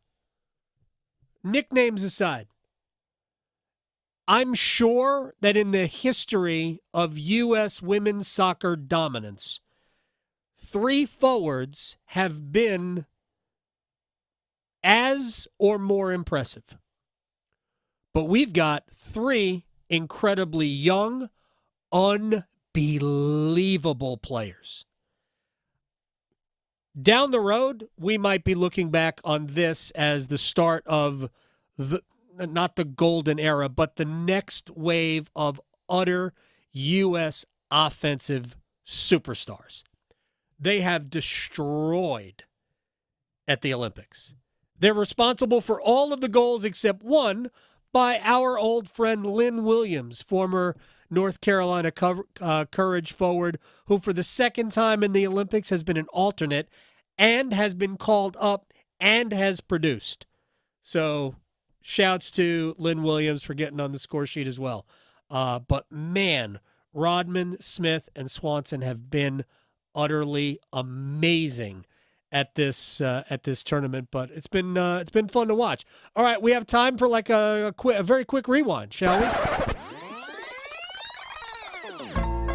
All right, let's see what we have time for here. We'll do this. Tripp Tracy joined us. Broad brush it for me, my man Tripp. The initial reaction to Martin Necas' contract. If you look at, our hot stove session since, the Hurricanes playoff run ended, AG, this is the way that we hoped it would end up. With all the speculation, had he played his last game in a Hurricanes jersey, right. and really you and I, privately and on the air, after such a great regular season, not this past season, but the season before where he could have been an all-star with Svechnikov, you and I were really looking to see, was he going to be able to be an impact player in the playoffs? And for me, he checked those boxes. I mean, he was rewarded statistically. I think he probably deserved better statistically. He wasn't afraid of the physicality. I mean, you think about the Trouba hit and the fact that his play was interior driven, and he was a 200-foot player. So, not to say that I disregarded his regular season, but I really wanted to see what the takeaway would be in the playoffs. And for me, it was extremely encouraging to the point, and then knowing his personality, and I don't think he's played his best hockey in the National Hockey League. I think, as you and I have talked with some regularity, this is a player who has a desire to be great. Mm-hmm. And he's no longer going to be just a support piece. He's going to be a relied upon leader on this hockey team. So there's no question that Carolina is the best place for him. And now it's up to him to take the big steps in his career. And when I think about his appetite, and I think he's shown a lot of mental toughness in his career because, even for a 2017 first-round pick, nothing's been given to him. Right. And he has shown the ability in the past to let tough seasons go and focus on the present and focus on, the next positive steps as a hockey player. So I was delighted to see the news. I think it's a good number. It gets him, obviously, to unrestricted free agency in a couple of years. I would have really had a tough time seeing Necas go to another organization and take the steps in his career as an all-around player, as a playoff performer, that I happen to be, a big believer that he's capable of in Carolina. So I factor all that together, and, this is exactly where I hope the conclusion would find itself. I'm a big fan of the contract, a big fan of the player, and also the situation and everything around it. We'll do a podcast later on, a Canes Corner podcast tonight, live on YouTube. We'll send out all the information on when exactly that will start. But anyway, good deal for Carolina. Real quick, baseball's trade deadline up until 6 o'clock Eastern time today. You can make trades. Among the trades made, Yankees and Cubs swung a deal. Mark Leiter Jr. Goes to the Yankees in exchange for a couple of minor leaguers. So the Yankees get a starting pitcher. The Orioles picked up Trevor Rogers, a starting pitcher as well. Victoria, thank you very much. Enjoy your day off tomorrow. Yeah, I'm going to go to a concert tonight, this one. Oh. That's why I've been bumping. Now I get it. All right, so we'll see everybody on Thursday, I guess. Serving it up hot and fresh every day. Adam Gold on the North Carolina Sports Network. Hey, it's Adam Gold from my friends at FanDuel, America's #1 sportsbook, and here's how we prove that we are #1. New customers right now can get $150 in bonus bets if your first $5 wager wins. So let's pick the biggest favorite on the board, USA women's basketball against anybody, and just go with that, and then pick up our $150 in bonus bets as long as the $5 wager hits. Don't miss your chance to get this deal. FanDuel.com/AdamGold. FanDuel.com/AdamGold. Sign up, start betting the games today. Make every moment more with FanDuel. Do it. 21 or over and present in North Carolina. First online real money wager only. $5 first deposit required. Bonuses issued as non-withdrawable bonus bets that expire 7 days after receipt. Restrictions apply. See full terms at FanDuel.com/sportsbook. Gambling problem? Call 877-718-5543 or visit morethanagame.nc.gov. Win Your Weight and Meat is back on 99.9 The Fan. Text PORK, PORK, to 919-860-5326.